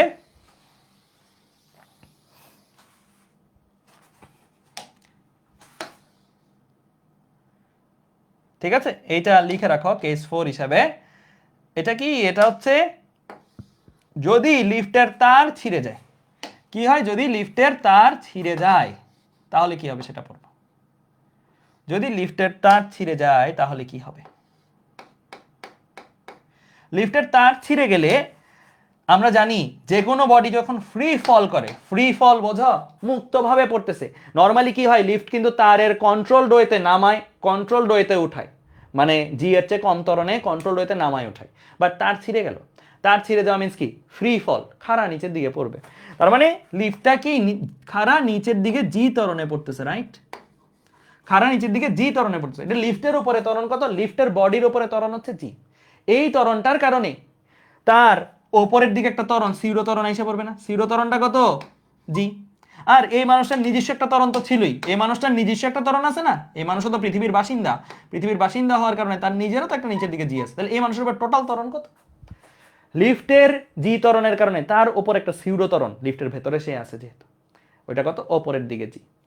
আর এই মানুষের নিজের একটা ত্বরণ, সে পৃথিবীর বাসিন্দা, পৃথিবীর বাসিন্দা হওয়ার সুবাদে তার নিচের দিকে পৃথিবীর টান তো আছে, সেটার একটা ত্বরণ জি। নিচে একটা জি, ওপরে একটা জি, কাটাকাটি যে থাকবে কত? জি মাইনাস জি, অর্থাৎ জিরো চলে আসবে, জিরো। অর্থাৎ একটা লিফট কেস 4 যেটা বলতেছি, কেস 4 হচ্ছে তার ছিঁড়ে যাওয়া। একটা লিফটের যখন তার ছিঁড়ে যায় তখন সে কি ওজনহীন অনুভব করে। কার্যকর ত্বরণ নাই মানে কি? তার উপরে কোনো বল নাই, তার উপরে কোনো কার্যকর ত্বরণ নাই মানে তার উপরে কোনো বল নাই, তার মানে সে ওজনহীন অনুভব করতেছে। এটা কি ওজনহীন কেস, ঠিক আছে? ওজনহীন অনুভব করতেছে। আবার কেস 2, কেস 2 তে কি লিফট এ ত্বরণে উপরে উঠতো, সে যেই ত্বরণটা ফিল করতো সেটা কি জি প্লাসে, সেটা কি জি প্লাসে। অর্থাৎ এটা তো স্বাভাবিক ত্বরণ, তাই না? যে কেস 1 যেটা সে ফিল করে কি জি ত্বরণ, এটা তো স্বাভাবিক, সবাই তো আমি তুমি এখনো জি ত্বরণই ফিল করতেছি, এটা হচ্ছে আমাদের স্বাভাবিক ফিল করতেছি, স্বাভাবিক ফিল করতেছি। বাট যখন লিফট এ ত্বরণে উপরে ওঠে তখন কি তার উপরে কার্যকর ত্বরণ জি এর চেয়ে একটু বেশি হয়, কিছু একটা যোগ হয় না, বেশি হয়। তার মানে কি সে ভারী অনুভব করলো। এভাবে মনে রাখতাম আর কি আমি ছোটবেলায়, জি এর সাথে কিছু যোগ হয়েছে, কার্যকর ত্বরণ জি এর বেশি মানে ভারী, কার্যকর ত্বরণ জি এর কম মানে হালকা, কার্যকর ত্বরণ জি এর বেশি মানে ভারী, কার্যকর ত্বরণ জি এর কম মানে এই কেস 3 যেটা জি এর কম না, এটা কার্যকর ত্বরণটা জি এরও কম, কিছু একটা বাদ গেছে, হালকা অনুভব করা। তাই এটা হচ্ছে স্বাভাবিক ওজন অনুভব করা, ভারী ওজন অনুভব করা, হালকা ওজন অনুভব করা, আর ওজনহীন অনুভব করা। ক্লিয়ার? সবাই লিখা হলে বলিও, সবাই লিখা হলে বলিও একদম। আগের গুলাতে কাউন্ট করি না কেন? হ্যাঁ আগের গুলাতেও তো আছে, কোনো সমস্যা নাই তো, কিন্তু আগের গুলার ব্যাপারটা হলো কি আগের গুলাতেও জি আছে, নাই যে তা না, জি আছে তো, কিন্তু আগের গুলাতে তো সিউডো ত্বরণ আর জি পরস্পর কি পারপেন্ডিকুলার না, একটা নিচে আর একটা কি এভাবে, তো পারপেন্ডিকুলার থাকলে তাদের কি মানে একটার সাথে আরেকটার উপাংশ আসবে, একটার বরাবর আরেকটার উপাংশ আসবে না। তাই আমরা যোগ বিয়োগ কিছুই করি, তাই আমরা যোগ বিয়োগ কিছুই করি। হ্যাঁ ভেক্টর যোগ করা যাইতো, বাট আমাদের ওইটা আপাতত দরকার পড়ে নাই, কারণ আমাদের এই কেসগুলো নর্মালি আসে না, ওইটাই আসে। ঠিক আছে, এখানেও জি নাই যে তা না, এখানেও জি আসে। ওকে, বুঝতে পারছো? ক্লিয়ার? ক্লিয়ার? ঠিক আছে, আচ্ছা। তো মাথায় রাখবা সিউডো ত্বরণ তখনই কাজ করবে যখন ফ্রেমের ওপরে ত্বরণ থাকবে। এখানে কোনো সিউডো ত্বরণ নাই কেন? এখানে কোনো সিউডো ত্বরণ নাই কেন? কোনো ফ্রেমের ওপরে কি কোনো ত্বরণ আছে? লিফট ফ্রেম মিন্স কি লিফট, লিফটের উপর কোনো ত্বরণ আছে? নাই, তাই কোনো সিউডো ত্বরণ নাই। যখনই বডি বা লিফটের ওপরে ত্বরণ থাকবে তখনই ওই বডির মধ্যে থাকা যে কোনো বস্তুকণার উপরে সিউডো ত্বরণ আসবে। ঠিক আছে? ওকে, তাহলে চলো এই রিলেটেড ম্যাথ কি কি আসতে পারে সেটা একটু দেখি। এই রিলেটেড ম্যাথ কি কি আসতে পারে সেটা একটু দেখি। প্রথমে এই ম্যাথটা দিয়ে শুরু করি। সবাই এই ম্যাথটা তুলে ফেলো ফাস্ট, সবাই এই ম্যাথটা দ্রুত তুলে ফেলো।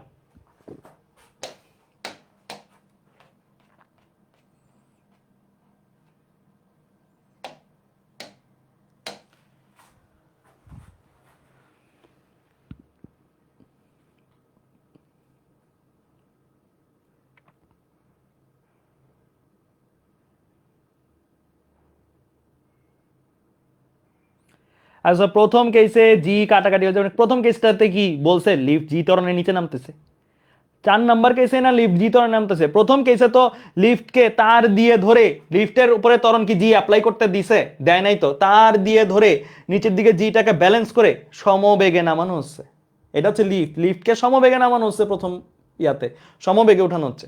তো এর উপরে তো কোনো জি ত্বরণ না, তুমি যে বলতেছ প্রথম কেসে লিফটের উপরে জি ত্বরণ, প্রথম কেসে তো লিফটের উপরে জিরো ত্বরণ, সমবেগে নামতে উঠতো, যদি লিফটের উপরে জি ত্বরণ থাকতো তাহলে তো ধূপ করে পড়তো, লিফটের উপরে ত্বরণ নাই বিদেই তো সমবেগে উঠতেছে নামতেছে, বুঝছো?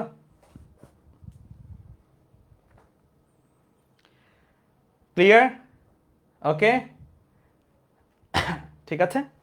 দেখো এই প্রশ্নটা কি বলছে, 60 কেজি ভরের এক ব্যক্তি, তাহলে ভর দেওয়া আছে, লিফটে আছেন, সেটি 1 মিটার পার সেকেন্ড স্কোয়ার সমত্বরণে নিচে নামতেছে, তাহলে এর ভ্যালু দেওয়া আছে কত, 1 মিটার পার সেকেন্ড স্কোয়ার, সমত্বরণে নিচে নামতেছে, এর ভ্যালু দেওয়া আছে। বলছে ওই ব্যক্তি কত ওজন অনুভব করবে। আমরা জানি অনুভূত ওজন, লিখো এটা আমার সাথে সাথে,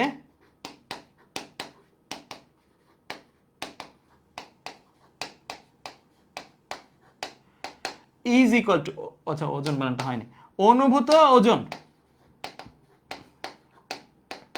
ইজ ইকুয়াল টু ভর ইন্টু কার্যকর ত্বরণ, ভর ইন্টু কার্যকর ত্বরণ। হ্যাঁ, তাহলে ভরের ভ্যালু কত 60, কার্যকর ত্বরণের ভ্যালু কত ভাইয়া, কার্যকর ত্বরণের ভ্যালু হচ্ছে 1 মিটার পার সেকেন্ড স্কয়ার, ঠিক আছে, সরি 1 না, কার্যকর ত্বরণ কত হবে বলো, লিফট কি তো করতেছে, এ ত্বরণে নিচে নামতেছে, এ ত্বরণে নিচে নামতেছে, তাহলে এ ত্বরণে যদি নিচে নামে তাহলে লিফটের মধ্যে থাকা কোনো মানুষ সে কি ওপরের দিকে একটা এ ত্বরণ ফিল করবে, আর তার নিচের দিকে একটা জি ত্বরণ আছে, তাহলে টোটাল সে এ প্রাইম ফিল করতেছে কত, জি মাইনাস এ, জি কত 9.8, এ কত 1, তাহলে আসবে কত 8.8, তাহলে 8.8 মিটার পার সেকেন্ড স্কয়ার ত্বরণ ফিল করবে, তাহলে 8.8, এ প্রাইমের ভ্যালু কত 8.8, তাহলে আসে কত 60 ইনটু 8.8, দেখো কত আসে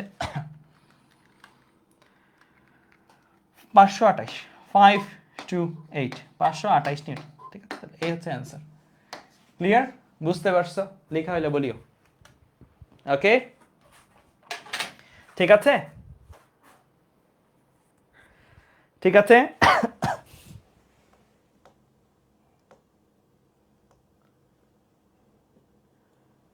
ওকে ফাইন, ঠিক আছে, ক্লিয়ার? বুঝতে পারছো? তাহলে লিফট এ ত্বরণের নিচে নামলে লিফটের নামার জন্য মানুষের ওপর একটা সিউডো ত্বরণ কাজ করবে, সেই সিউডো ত্বরণ কি অপোজিট ডিরেকশনে কাজ করবে, লিফট যত ত্বরণের নামে ঠিক তত মানের অপোজিট দিকে কাজ করবে, আর এই মানুষটার নিজের একটা জি ত্বরণ আছে, নিচের দিকে একটা জি ত্বরণ আছে, তাহলে জি নিচে এ ওপরে, লব্ধি করো কত আসবে, জি মাইনাস এ, তো জি মাইনাস এ নিলাম, জি এর ভ্যালু 9.8, এর ভ্যালু দেওয়া আছে 1, বসাই দিলেই হয়ে গেছে, ঠিক আছে। আচ্ছা এবার চলো আরেকটা ম্যাথ করব আমরা। হ্যাঁ, সবাই লিখো কনসেপ্ট, কনসেপ্ট আগে একটা কনসেপ্ট পড়বো আগে আমরা। হ্যাঁ, কনসেপ্ট। আচ্ছা তোমরা সরল দোলকের নাম শুনছ, সরল দোলক,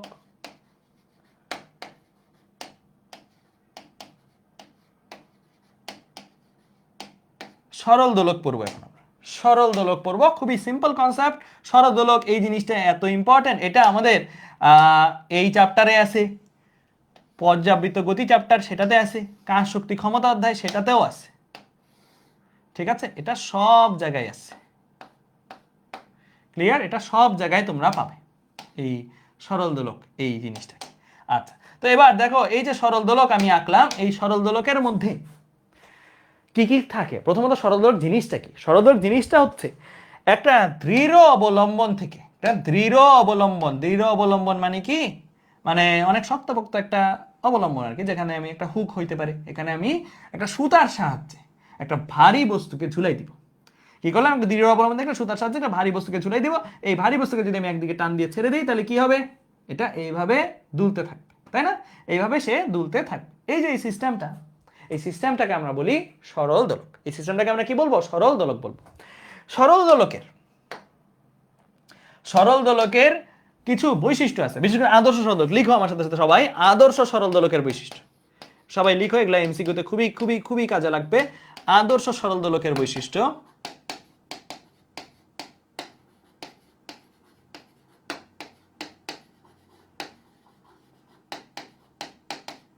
ঠিক আছে, সরল দোলকের কিছু বৈশিষ্ট্য আছে। আদর্শ সরল দোলকের বৈশিষ্ট্য দেখি। প্রথম বৈশিষ্ট্য, দুইটা জিনিস এখানে বেসিক্যালি, সুতা আরেকটা কি ভারী বস্তু যেটা ঝুলাই দিই সেটাকে বলি বব। এটাকে বলা হয় বব, এটাকে কি বলা হয়? বব। ঠিক আছে, ক্লিয়ার? তো সুতা আর বব। ওকে, সুতার বৈশিষ্ট্য কি কি? সুতার বৈশিষ্ট্য হচ্ছে সুতা হতে হবে হালকা, ওজনহীন হইলে বেশি ভালো, ব্র্যাকেট লিখে দাও, ওজনহীন হইলে ভালো, শুধু ওজনহীন লিখে রাখো, মানে প্রায় ওজন নগণ্য ধরা যায়।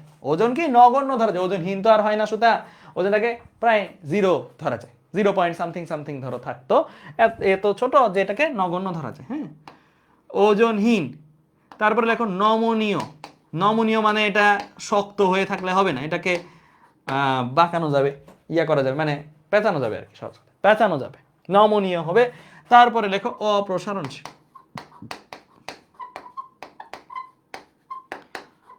অপ্রসারণশীল, তাহলে হালকা বা ওজনহীন, নমনীয়, অপ্রসারণশীল, এই বৈশিষ্ট্যগুলো থাকবে। ববের ক্ষেত্রেও কিছু বৈশিষ্ট্য আছে।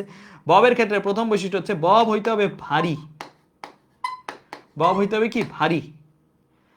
আর ববের ক্ষেত্রে আরেকটা বৈশিষ্ট্য আছে, আয়তন হীন হইলে ভালো। আয়তনহীন মানে বোঝো, বিন্দু বস্তুর মতন হইতে হবে। হ্যাঁ, আয়তন যদি থাকেও তাহলে আয়তনটা যেন খুবই কম থাকে, মানে নগণ্য। নর্মালি তো আয়তনহীন বস্তু পাওয়া যায় না, আয়তন তো কিছু হইলেও থাকে, বাট আয়তনটা এত ছোট যেটাকে নগণ্য ধরা যায়, গণার যোগ্য না। তো এই দুইটা বৈশিষ্ট্য থাকতে হবে ববের। এগুলো কি লিখলাম? আদর্শ সরল দোলকের বৈশিষ্ট্য। কোন একটা সরল দোলক আদর্শ কিনা, এই কন্ডিশনগুলো যদি তার মানে, এই শর্তগুলো যদি তার থাকে, তাহলে সে আদর্শ সরল দোলক। ঠিক আছে, আচ্ছা। এখন এই যে আদর্শ সরল দোলক লিখলাম, এই সরল দোলকে কিছু রাশিমালা আমরা শিখবো। কিছু রাশিমালা খুবই ইম্পর্টেন্ট, মনোযোগ দিয়ে শোনো। এই সরল দোলকটা একটা ঝুলন বিন্দু আছে না, ঝুলন বিন্দু আছে, আর একটা বব আছে না, বব আছে। ঝুলন বিন্দু থেকে ববের কেন্দ্রবিন্দু পর্যন্ত যে ডিস্টেন্স, এই ডিস্টেন্সটাকে আমরা বলি কার্যকর দৈর্ঘ্য। লিখো আমার সাথে সাথে, কার্যকর দৈর্ঘ্য। তাহলে কার্যকর দৈর্ঘ্য জিনিসটা কি? কার্যকর দৈর্ঘ্য জিনিসটা হলো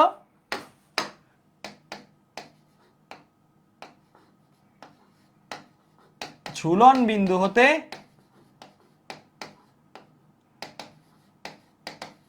ববের কেন্দ্রবিন্দু পর্যন্ত ডিস্টেন্স। ববের কেন্দ্র পর্যন্ত, পর কেন্দ্র আর কি, পর্যন্ত যেই ডিস্টেন্সটা হবে সেটাকে আমরা বলবো কি? কার্যকর দৈর্ঘ্য। ঠিক আছে, আচ্ছা। এই যে কার্যকর দৈর্ঘ্য, কার্যকর দৈর্ঘ্য এটা চলক দিয়ে প্রকাশ করা হয় নরমালি। চলকটা কি? চলকটা হচ্ছে এল। চলকটা কি? চলকটা হচ্ছে এল। ওকে, এল এর সূত্র আছে, এল কে ভাঙায় লেখা যায়। এল এর মধ্যে কি কি আছে দেখো তো, এখান থেকে এতটুকু ডিস্টেন্স, এটার মধ্যে কি কি থাকা সম্ভব? এটার মধ্যে কি কি থাকা সম্ভব?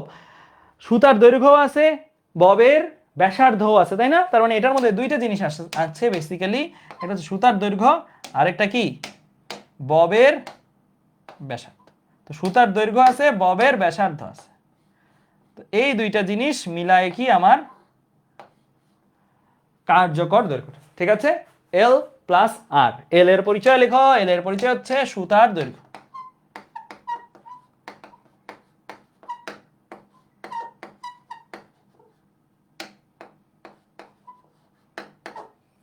আর আর এর পরিচয় লেখো ববের ব্যাসার্ধ। ববের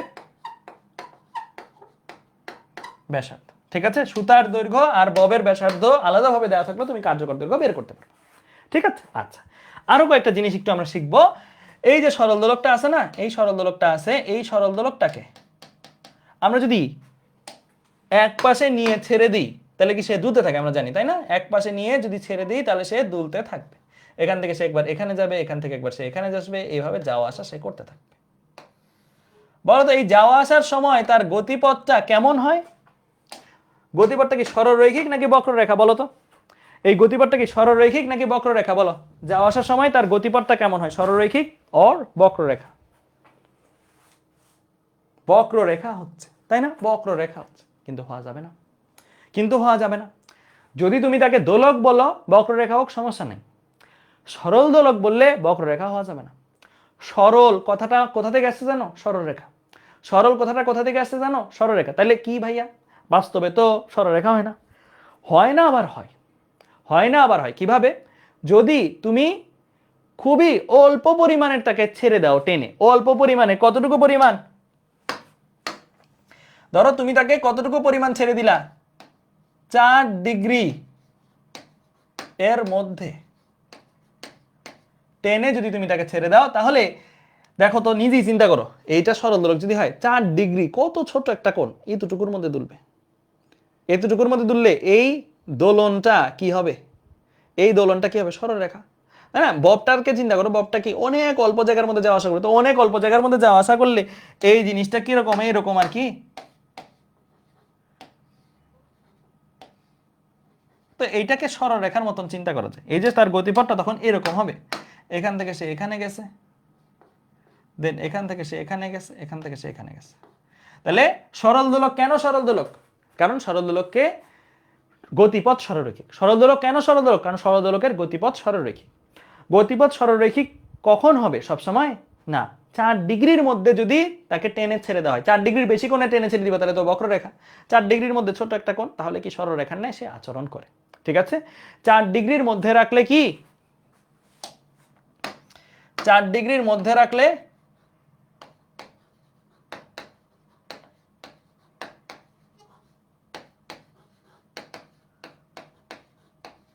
সরল রেখা গতিপথ, আর সরল রেখা গতিপথ হলে কি? সরল দোলক।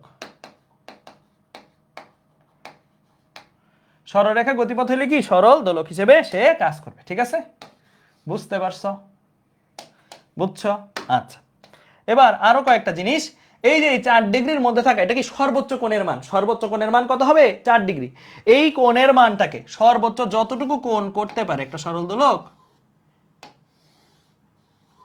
যেই ডিস্টেন্স পর্যন্ত যায় হাইয়েস্ট, সেটার সাথে সর্বোচ্চ যতটুকু কোণ সে করতে পারে, এই কোণটাকে আমরা বলি কি? থিটা।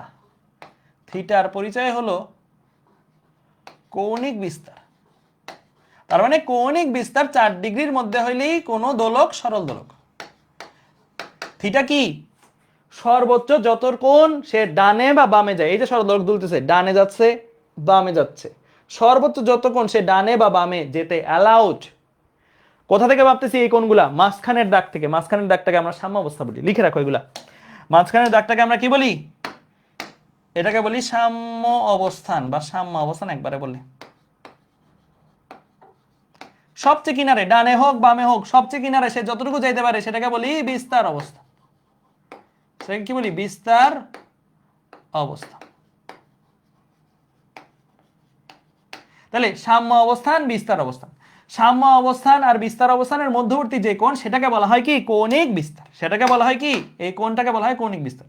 সাম্য অবস্থান আর বিস্তার অবস্থানের মধ্যবর্তী যে ডিস্টেন্স, যে দূরত্ব, সাম্য অবস্থান আর বিস্তার অবস্থানের মধ্যবর্তী যে ডিস্টেন্স বা যে দূরত্ব, এটাকে কি বলে বলতো?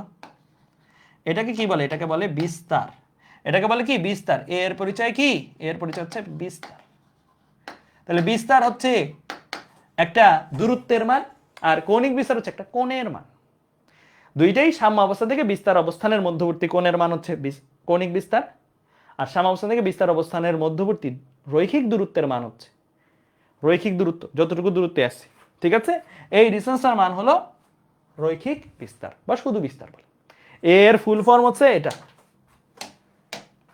এ আসছে কিভাবে জানো? এ আসছে এই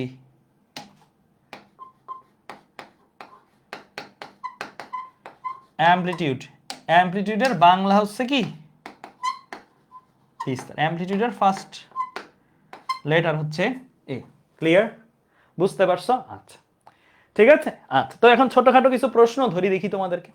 এই যে কনসেপ্টটা বললাম, এই কনসেপ্টটাকে ছোটখাটো কিছু প্রশ্ন ধরি। হ্যাঁ, আমরা কি দোলনকাল কথাটার সাথে পরিচিত? দোলনকাল কথাটার সাথে কি পরিচিত? দোলনকাল 9 10-এ পড়ছো, তরঙ্গ শব্দ চ্যাপ্টার। দোলনকাল জিনিসটা কি ছিল? এক বিস্তার অবস্থান থেকে আরেক বিস্তার অবস্থানে গিয়ে আবার ফেরত আসলে, এক বিস্তার অবস্থান থেকে আরেক বিস্তার অবস্থানে যে আবার যখন সে ফেরত আসে, মানে যাওয়া দেন আবার আসা, মিলায়ে যেটা হয় সেটাকে বলা হয় কি একটি পর্যায়। এক বিস্তার অবস্থান থেকে রওনা দিল, আরেকটাতে গেল, যাই থেমে থাকবে না, আবার আসবে, আবার আসলো, আবার পূর্বের বিস্তার অবস্থানে ফেরত আসলো। এই যে যাওয়া এবং আসা মিলায় যেটা হয় সেটাকে বলা হয় একটি পূর্ণ পর্যায় বা পূর্ণ দোলন। একটি পূর্ণ পর্যায় বা পূর্ণ দোলন, যাওয়া এবং আসা মিলায় কিন্তু। ঠিক আছে, তোমাদের কাছে এতটুকু যদি তথ্য থাকে, দেখি তোমাদের একটা প্রশ্ন ধরি, দেখি পারো কিনা। একটা প্রশ্ন ধরি, একটা সরল দোলক, হ্যাঁ, একটা সরল দোলক আছে, বলল এই সরল দোলকটি, একটা সরল দোলক আছে, এই সরল দোলকটার ক্ষেত্রে বললো দ্বারা,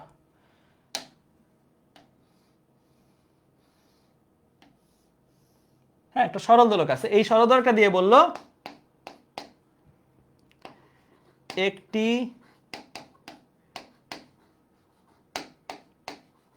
পর্যায়কাল সমান সময়।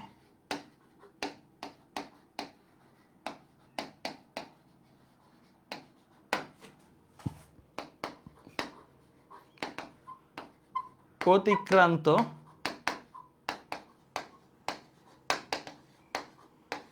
দূরত্ব কত, এটা একটা ফার্স্ট কোশ্চেন। অতিক্রান্ত দূরত্ব কত, এন্ড সেকেন্ড কোশ্চেন হচ্ছে সরণ কত। একটা হচ্ছে অতিক্রান্ত দূরত্ব কত জানতেছে, আর একটা হচ্ছে সরণ কত জানতেছে। বলো দেখি, বলো দেখি। অতিক্রান্ত দূরত্ব দেখো, এখান থেকে যাত্রা শুরু করবে, এইখানে যাবে, দেন আবার এখানে ফেরত আসবে। অতিক্রান্ত দূরত্ব কত টোটাল, বলো। অতিক্রান্ত দূরত্ব টোটাল কত হবে? এখান থেকে এখানে আসছে একটা এ, একটু চিকন করে দিই,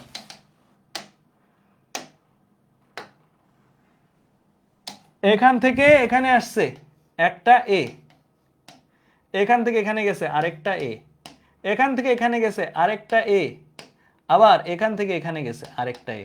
তাই অতিক্রান্ত দূরত্ব কত টোটাল 4a। টোটাল অতিক্রান্ত দূরত্ব কত 4a। ঠিক আছে, সরণ কত, সরণ, সরণ কত হবে বলো। এখান থেকে যাত্রা শুরু করছি, যাওয়া আসা করে আবার এখানেই আসছি, তাহলে সরণ নাই, আদি বিন্দু শেষ বিন্দু একই, সরণ 0। সরণ কত, সরণ 0। ঠিক আছে, এই যে পর্যায়কাল, পর্যায়কালকে কি দিয়ে প্রকাশ করে জানো? পর্যায়কালকে একবারে একটা চলক দিয়ে প্রকাশ করি, পর্যায়কালকে বলি টি। পর্যায়কালকে কি বলি? টি। তাহলে বলো দেখি, তাহলে বলো দেখি, এ দূরত্ব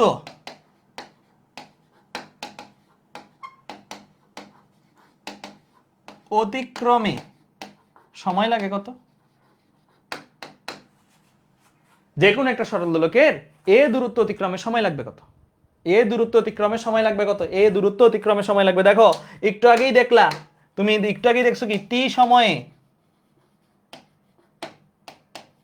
বা এভাবে লিখো 4a দূরত্ব পাড়ি দেয় কত সময়?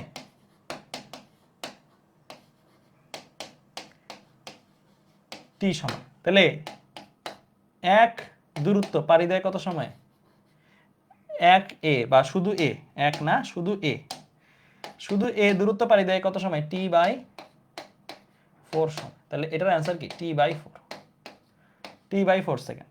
এই জিনিসগুলো এভাবে আসে, এই জিনিসগুলো এভাবে আসে যে এ দূরত্ব অতিক্রম করা যেই কথা, এটাকে এইভাবেও লেখে অনেক ক্ষেত্রে, সাম্য টু বিস্তার।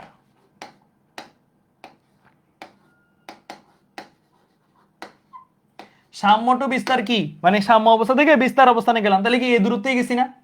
সাম্য টু বিস্তার বা বিস্তার টু সাম্য, বিস্তার থেকে সাম্যতে আসছি।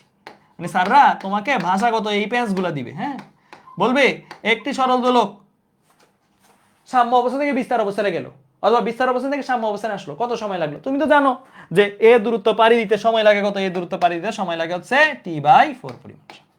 ঠিক আছে, আচ্ছা আরেকটা জিনিস যদি তোমাকে ধরে, সাপোজ এটা তো গেল, এই দুইটা জিনিস পড়লা, হ্যাঁ, এই দুইটা জিনিস পড়ে ফেললা। আরেকটা জিনিস যদি ধরে তোমার, আরেকটা জিনিস যদি ধরে বিস্তার টু বিস্তার যাইতে কত সময় লাগে বলো দেখি?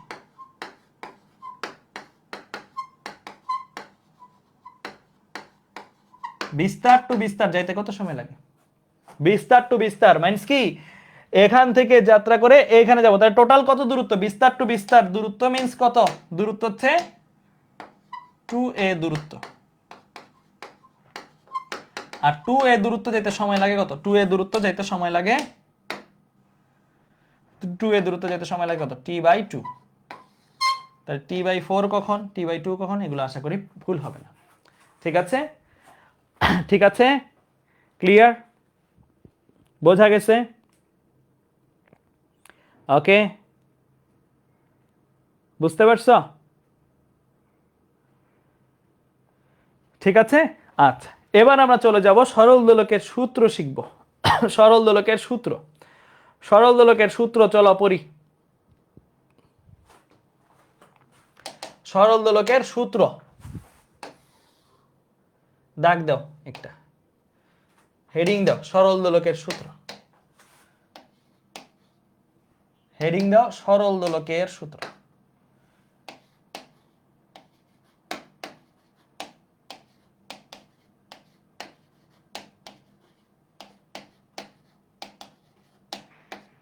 তো সরল দোলকের সূত্র, সরল দোলকের সূত্র আছে 4টা, সহজ সূত্র, একদম সহজ। সরল দোলকের সূত্র আছে কয়টা? 4টা। তো প্রথমটা নাম দাও, প্রথমটার নাম হচ্ছে সমকাল সূত্র। কি সূত্র? সমকাল সূত্র। ঠিক আছে, প্রথমটার নাম কি? সমকাল সূত্র। ঠিক আছে, তারপরে দ্বিতীয়টার নাম দাও, দ্বিতীয়টার নাম হচ্ছে কার্যকর দৈর্ঘ্যের সূত্র, বা শুধু দৈর্ঘ্যের সূত্র লেখো।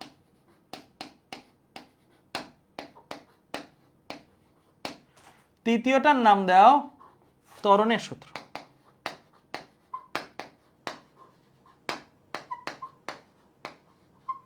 চতুর্থটার নাম দাও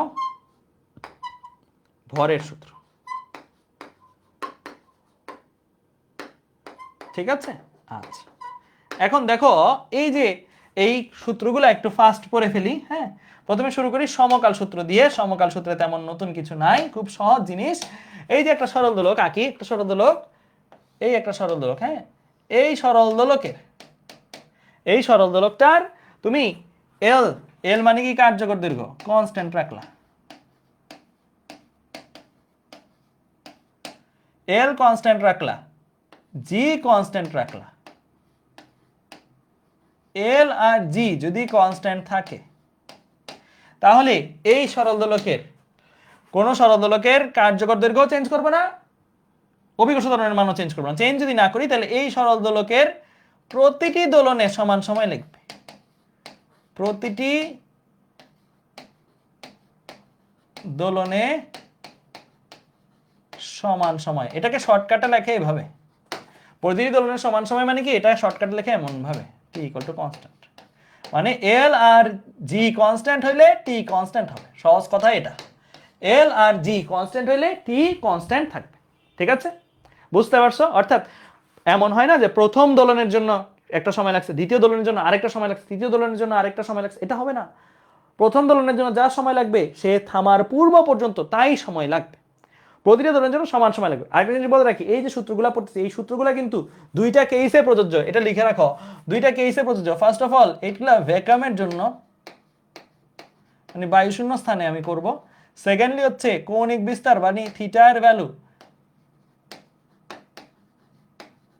4 ডিগ্রি এর মধ্যে। ঠিক আছে, এই দুইটা কন্ডিশনের জন্য এই সূত্রগুলো প্রযোজ্য হবে। বুঝছো? যা সূত্র লিখতেছি এগুলো সব কি এই দুইটা কন্ডিশনের জন্য প্রযোজ্য হবে। ক্লিয়ার, বোঝা গেছে? আচ্ছা, তাহলে এল আর জি যদি কনস্ট্যান্ট থাকে প্রতিটা দোলনের জন্য সমান সময় লাগে। প্রথম দোলনের জন্য যার সময়, দ্বিতীয় দোলনের জন্য যার সময়, সর্বশেষ দোলনের জন্য তাই একই সময়। একটা সরল দোলক কিন্তু বায়ু শূন্য স্থানে তুমি যদি তাকে দোলাও তাহলে কিন্তু সে সারা জীবন দুতে থাকবে, কখনো থামবে না। এমন না যে প্রথম দোলন দিল, দ্বিতীয় দোলন দিল, তারপর থেমে যাবে। সারা জীবন সে দুতে থাকবে, কখনো সে থামবে না। আচ্ছা, এরপরে আসো দ্বিতীয় সূত্রটা, দৈর্ঘ্যের সূত্র। দ্বিতীয় সূত্রটার কন্ডিশন কি? জি ইকুয়াল টু যদি কনস্ট্যান্ট হয়, অর্থাৎ আমি এই সরলদোলকটাকে নিয়ে একটা ফিক্স জায়গায় থাকবো। আমি জায়গা চেঞ্জ করলে তো জি চেঞ্জ হয়ে যাবে, আমরা জানি এক এক জায়গায় জি এর ভ্যালু এক এক রকম। হ্যাঁ, আমি একটা ফিক্স জায়গায় যদি থাকি, ফিক্স জায়গায় থাকলে এই সরলদোলকের যে কার্যকর দৈর্ঘ্য, সরি দোলনকাল, এই দোলনকালটা কার্যকর দৈর্ঘ্যের সাথে রিলেটেড। এই দোলনকালটা কার্যকর দৈর্ঘ্যের সাথে নির্ভর করবে। কিভাবে নির্ভর করবে? সম্পর্কটা কি? টি সমানুপাতিক রুট এল।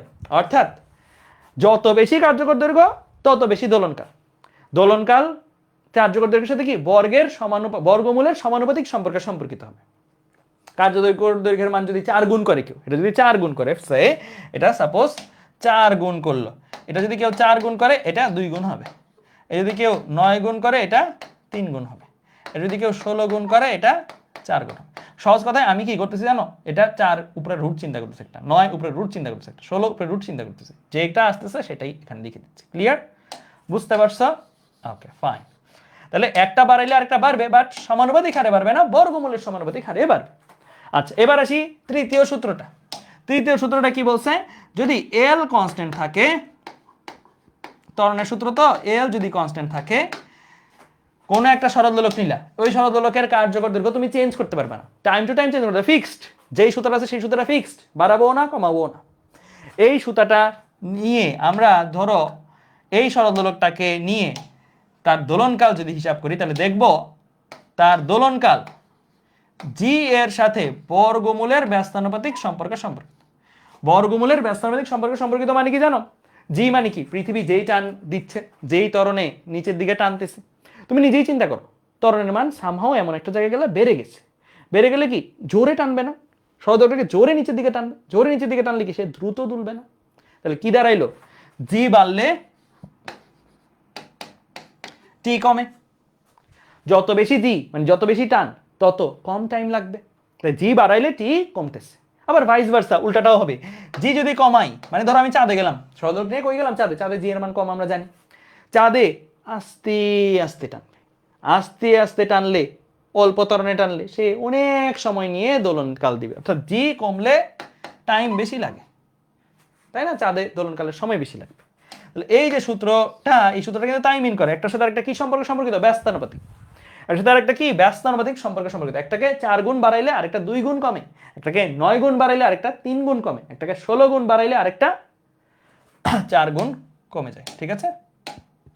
ক্লিয়ার?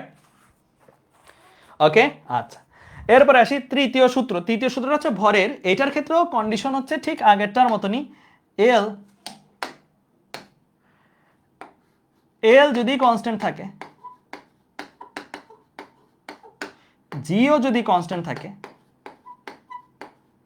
মানে আমি কার্যকর দৈর্ঘ্য চেঞ্জ করব না, অভিকর্ষ ত্বরণের মানও চেঞ্জ করব না, এই দুটো যদি আমি না চেঞ্জ করি, এল আর জি যদি ধ্রুবক থাকে, তাহলে একটা সরল দোলকের বব হিসেবে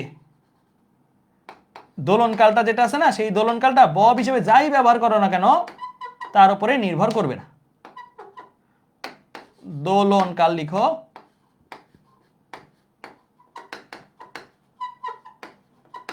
দোলনকাল মানে কি টি, দোলনকাল মানে কি টি, টি কিসের উপর নির্ভর করবে না, ববের ভর, আয়তন, উপাদান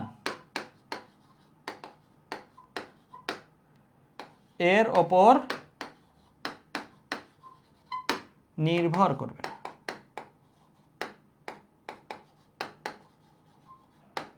ওকে, ক্লিয়ার? বুঝতে পারছো সবাই? এই ফর্মুলাটা লিখে ফেলো। এটা লাস্টেটা কি বুঝেছি জানো? এটা বুঝেছি যে একটা সরল দোলকের দোলনকাল, ভাবতে পারো না তুমি যে আমি যদি লোহার বল ইউজ করি তাহলে দোলনকাল একরকম হবে, আমি যদি তামার বল ইউজ করি এটা আরেক রকমের হবে না, একই হবে।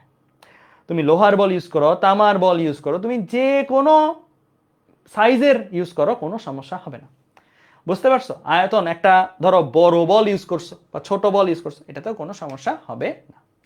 বুঝতে পারছো? সবাই লিখা হইলে বলিও, সবাই লিখা হইলে বলিও। ওকে, ঠিক আছে, বুঝতে পারছো? আচ্ছা, এখন এই যে সূত্র দুইটা আছে, দুইটার মধ্যে ম্যাথমেটিক্যাল রিলেশনশিপ আছে। হ্যাঁ, এই দুইটা সূত্র মিলাই আমরা একটা কমন সূত্র দাঁড় করাবো। এই দুইটা সূত্রকে কম্বাইন করে আমরা একটা কমন সূত্র দাঁড় করাবো। সেই সূত্রটা হলো টি সমানুপাতিক, এটা মনে 9 10 পড়ছো তোমরা, √L/G। টি সমানুপাতিক √L/G, এটাকে যদি এক্সপান্ড করো, এটাকে এক্সপান্ড করলে এই রকম একটা কিছু আসে, টি সমান সমান টুয়াইস পাই সমান সমান আর ধ্রুবক আসবে, সমানুপাতিককে এক্সপান্ড করলে সমান সমান আর ধ্রুবক আসবে, ধ্রুবক আসলো কি 2 পাই √L/G। এই যে ফর্মুলাটা আসলো, এই ফর্মুলাটা হচ্ছে আমার সরল দোলকের দোলনকাল নির্ণয়ের ফর্মুলা। কি লাগে? কার্যকর দৈর্ঘ্য পাইলেই হয়ে যায়। সরল দোলকের কার্যকর দৈর্ঘ্য যদি বসাই দিই তাহলে আমি দোলনকাল পেয়ে যাব। ক্লিয়ার? কার্যকর দৈর্ঘ্য পেলেই আমি দোলনকাল পেয়ে যাব। ঠিক আছে, বুঝতে পারছো? ওকে, অ্যাকুরেটলি বললে এটা কিন্তু কার্যকর দৈর্ঘ্য, এটা কার্যকর ত্বরণ। হ্যাঁ, ভূপৃষ্ঠে নরমালি কার্যকর ত্বরণ কত থাকে? জি থাকে। কিন্তু ভূপৃষ্ঠ ছাড়া অন্যান্য জায়গায় গেলে কার্যকর ত্বরণ তো চেঞ্জ হবে, চেঞ্জ হবে না? চেঞ্জ হবে। তো এইটা বেসিক্যালি কার্যকর দৈর্ঘ্য আর কার্যকর ত্বরণ, যেটাকে অভিকর্ষ ত্বরণ বলিও না, বলবা কার্যকর ত্বরণ। কি বলবা? কার্যকর ত্বরণ। ঠিক আছে, সবাই লিখো।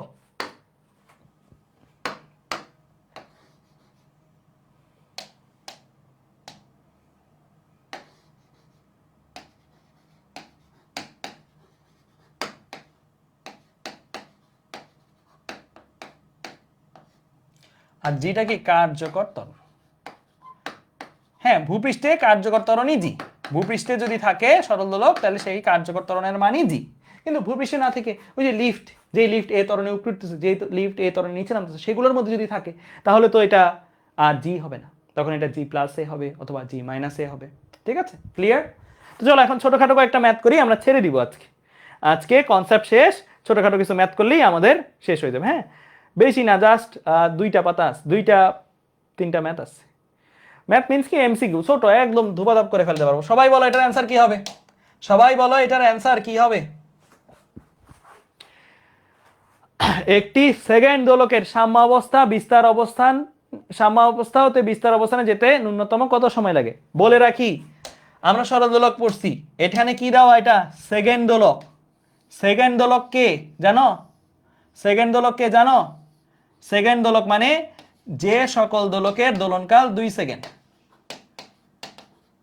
তাদেরকে একটা স্পেশালি নাম দেওয়া হয়। হ্যাঁ, যে সকল দোলকের টি ইজ ইকুয়াল টু 2 সেকেন্ড তাদেরকে স্পেশালি একটা নাম দেওয়া হয়। নামটা কি? সেকেন্ড দোলক। এই সেকেন্ড দোলক নিয়ে বিস্তর পড়াশোনা আছে, পর্যাবৃত্ত গতি অধ্যায়, সামনের যে অধ্যায়টা, সপ্তম অধ্যায়টা, ওটাতে আমরা পড়বো এগুলো নিয়ে। ঠিক আছে, আপাতত জাস্ট জানা থাকুক সেকেন্ড দোলক কি, যেই দোলকের দোলনকাল 2 সেকেন্ড। যদি কখনো কোনো ম্যাথে সেকেন্ড দোলক কথাটা পাও, তার মানে বুঝে নিতে হবে দোলনকাল দেওয়া আছে কত? 2।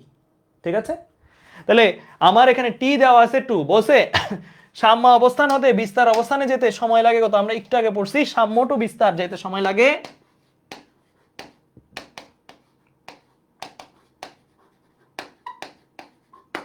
সাম্য টু বিস্তার, দ্যাট মিনস এরকম আর কি। হ্যাঁ, সাম্য থেকে বিস্তারে যাচ্ছে, একটা এ পরিমাণ ডিস্টেন্স পাড়ি দিচ্ছে, যাইতে সময় লাগে আমরা একটু আগে পড়ছি টি/4।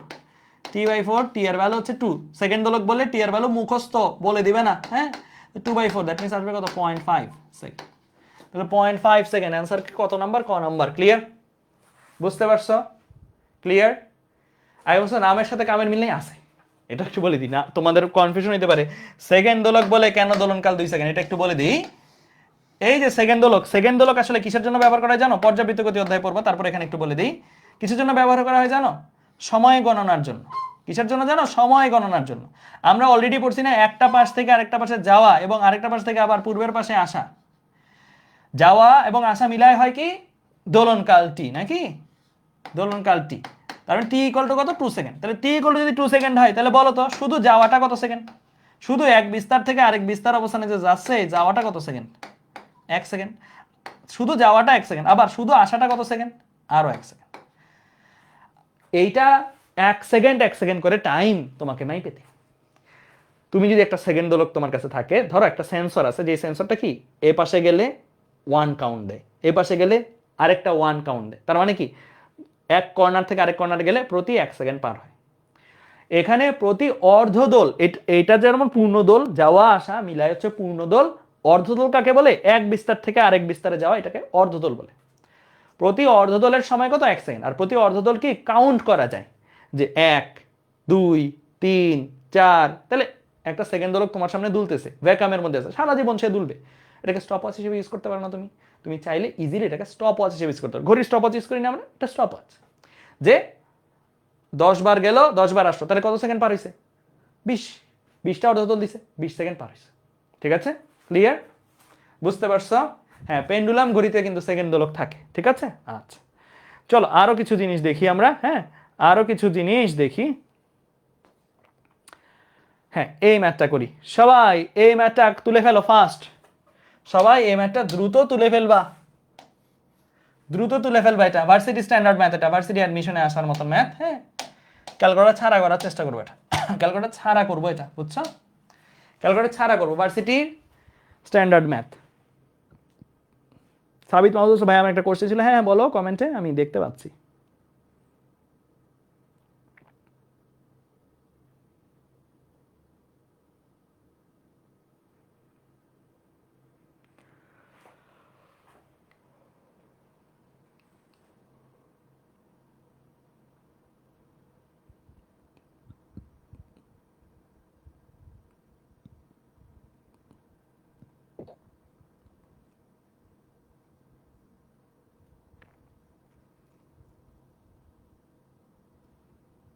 ভার্সিটিতে কি ক্যালকুলেটর নট এলাও? না না না, এলাও না।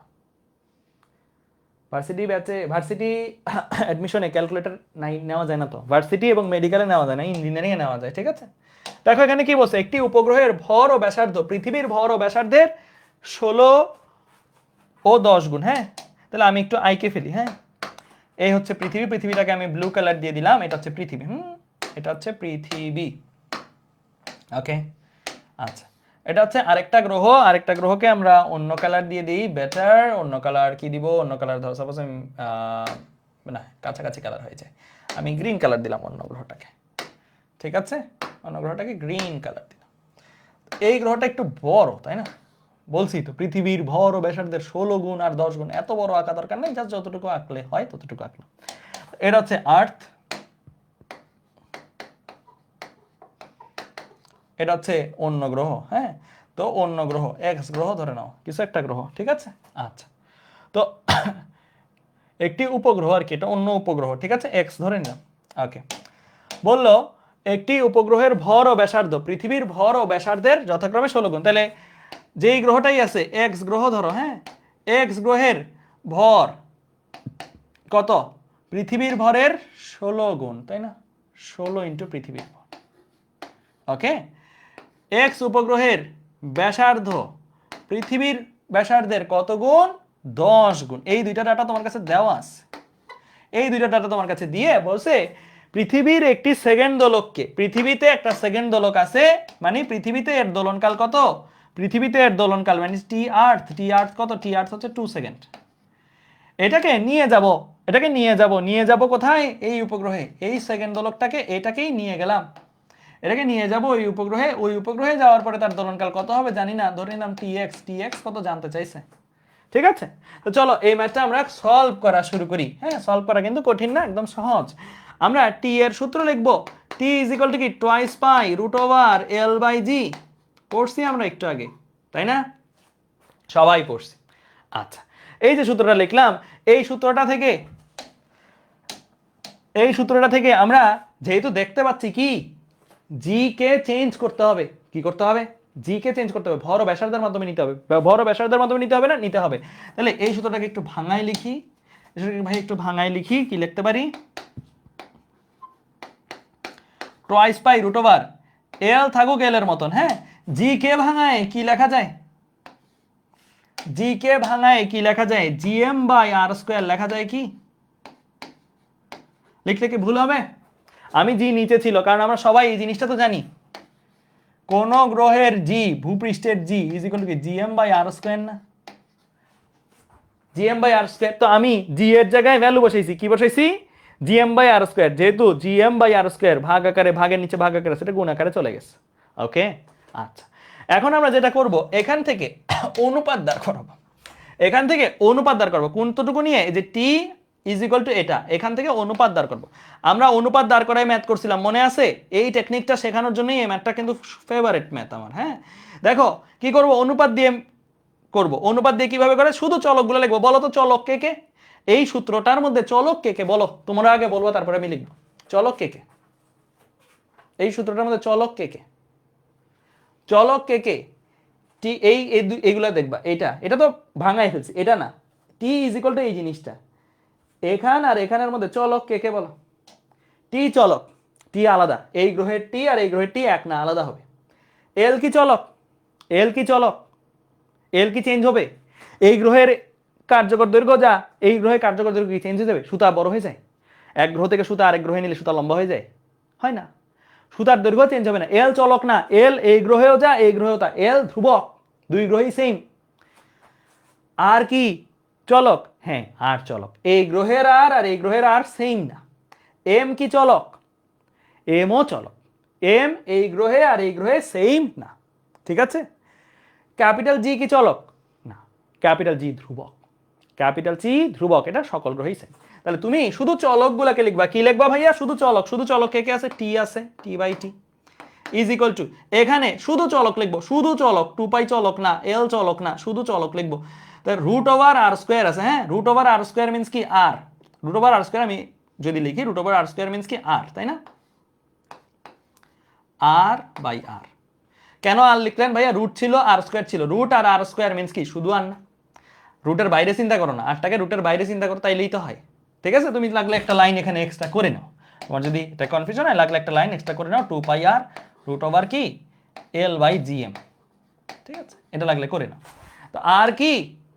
কোনো পাওয়ার নাই, আর বাই আর, চলক লিখলাম। এরপরে আর কে কে আছে চলক? আর কে কে আছে চলক ভাইয়া? আর চলক আছে এম, এই ক্যাপিটাল এম, এটা চলক আছে, হ্যাঁ। তাহলে এটাকে লিখবো, এটা রুটের মধ্যে আছে, এটা রুটের মধ্যে আছে, root over M by M, root over M by M, ঠিক আছে। ওকে, লিখে ফেললাম। এখন আমরা শুধু কি লিখছি? চলকগুলাকে লিখে ফেলছি, যার যার যত পাওয়ার ছিল সমীকরণটাতে তত পাওয়ার দিয়ে লিখছি। এখন তোমরা আমাকে বলবা কার সাথে সমানুপাতিক সম্পর্কে সম্পর্কিত, কার সাথে ব্যস্তানুপাতিক সম্পর্কে সম্পর্কিত? বলো। টি এর সাথে আর কি সম্পর্কে? টি এর সাথে আর, এই যে এইটার সাথে তুলনা করো, এই দুইটা টি এর সাথে আর কি সম্পর্কে সম্পর্কিত? সমানুপাতিক। তাহলে এখানে যদি ভাইয়া এক্স দাও, এখানে এক্স দিবা, ঠিক আছে, বুঝতে পারছো? সমানুপাতিক সম্পর্ক লিখে বরাবর যায়, টি এর সাথে আর কি সমানুপাতিক সম্পর্ক সম্পর্কিত, ঠিক আছে। এখানে যদি আর্থ যায়, এখানে আর্থ যাবে, ক্লিয়ার? এখানে আর্থ গেলে এখানে আর্থ যাবে, ওকে। এবার আসো, টি এর সাথে এম কি সম্পর্কে সম্পর্কিত? টি এর সাথে এম কি সম্পর্কে সম্পর্কিত? ব্যস্তানুপাতিক, ব্যস্তানুপাতিক দেখা যাচ্ছে না? ব্যস্তানুপাতিক। এখানে যদি ভাইয়া এক্স দাও, এখানে কি দিবা? কোনাকুনি এক্স দিবা, ব্যস্তানুপাতিক হলে কোনাকুনি। এখানে যদি ই দাও, এখানে কি দিবা? ই দিবা, ক্লিয়ার? ক্লিয়ার, বোঝা গেছে? ওকে, তাহলে তো ম্যাথ তো শেষ, এখন তোমার ইজি হয়ে গেছে ম্যাথ, এখন তুমি ইজিলি ম্যাথটা সলভ করতে পারবা, হ্যাঁ। চলো ম্যাথটা সলভ করি। T x by T e, T x এর ভ্যালু আমি বের করবো, টি এর ভ্যালু আমি জানি 2, টি এর ভ্যালু আমি জানি কত? 2। আর এক্স বাই আর ই বলো কত হবে? আর এক্স বাই আর ই কত? আর এক্স বাই আর ই হচ্ছে 10, এই যে দেখে নাও এখান থেকে আর এক্স বাই আর ই কত? 10, ওকে। এরপরে root over m e by m x, m e by m x, m এক্সটা এ পাশে যাবে, 16টা এ পাশে আসবে, তাহলে 1/16 is equal to m e by m x না? তাহলে m e by m x কত? রুটের ভেতরে আছে m e by m x, 1/16, ঠিক আছে। তাহলে মোটামুটি কিন্তু তুমি স্ট্রাকচার দাঁড় করাই ফেলছো। এখন কাজ তো সহজ, এখন তুমি জাস্ট কি করবা? ভ্যালুগুলো বসাই দিবা, তাহলেই হয়ে যাবে। টি এক্স থাকবে 2 থাকবে, এখানে 10 থাকবে, এখানে রুট ওভার 1/16, রুট ওভার 1/16 মানে কি? 16কে রুট করলে আসে 4, এরকম একটা জিনিস চলে আসে, তাই তো। এখন তুমি এই জায়গা থেকে ইজিলি টি এক্স বাইর করতে পারবা না? টি এক্স বাইর করতে পারো, তাহলে 10 2 পাশে যাবে, ভাগ যাবে, 5 হবে আর কি, আসবে কত? 5 সেকেন্ড। তাহলে এই ম্যাথের অ্যান্সার হচ্ছে 5 সেকেন্ড। শেষ, শেষ, ক্লিয়ার? তার অ্যান্সার কত? 5 সেকেন্ড, ওকে, ক্লিয়ার, বোঝা গেছে? ওকে, ঠিক আছে। এখন টি ইকুয়াল টু 2 হলো কেমনে? এই যে বলা আছে সেকেন্ড দোলক, সেকেন্ড দোলক বললে মানে কি বুঝবা? পৃথিবীতে সেকেন্ড দোলক, সেকেন্ড দোলক মানেই বুঝতে হবে দোলনকাল 2। সেকেন্ড দোলক হচ্ছে সেই দোলক যেই দোলকগুলোর দোলনকাল 2, শুধু দোলক এক জিনিস আর সেকেন্ড দোলক আরেক জিনিস। সেকেন্ড দোলক হচ্ছে ওই দোলকগুলা যাদের দোলনকাল 2, ওকে, ঠিক আছে, ওকে ফাইন। তাহলে আজকে এ পর্যন্তই থাকবে, আচ্ছা ঠিক আছে। আচ্ছা, 2টা এমসিকিউ আছে, 2টা এমসিকিউ করে ফেলি না, তাহলে সুবিধা হবে। আচ্ছা নেক্সট ক্লাসে করবো, যাও যাও, আজকে এই পর্যন্ত রাখি। শরদোলক তাহলে নেক্সট ক্লাসেও কিছু ম্যাথ ট্যাথ করা বাকি, সেই ম্যাথগুলো করবো, ঠিক আছে, ওকে, ঠিক আছে। তাহলে আজকে এই পর্যন্তই রাখি। আল্লাহ হাফেজ। তাহলে তোমাদের সবাইকে ধন্যবাদ।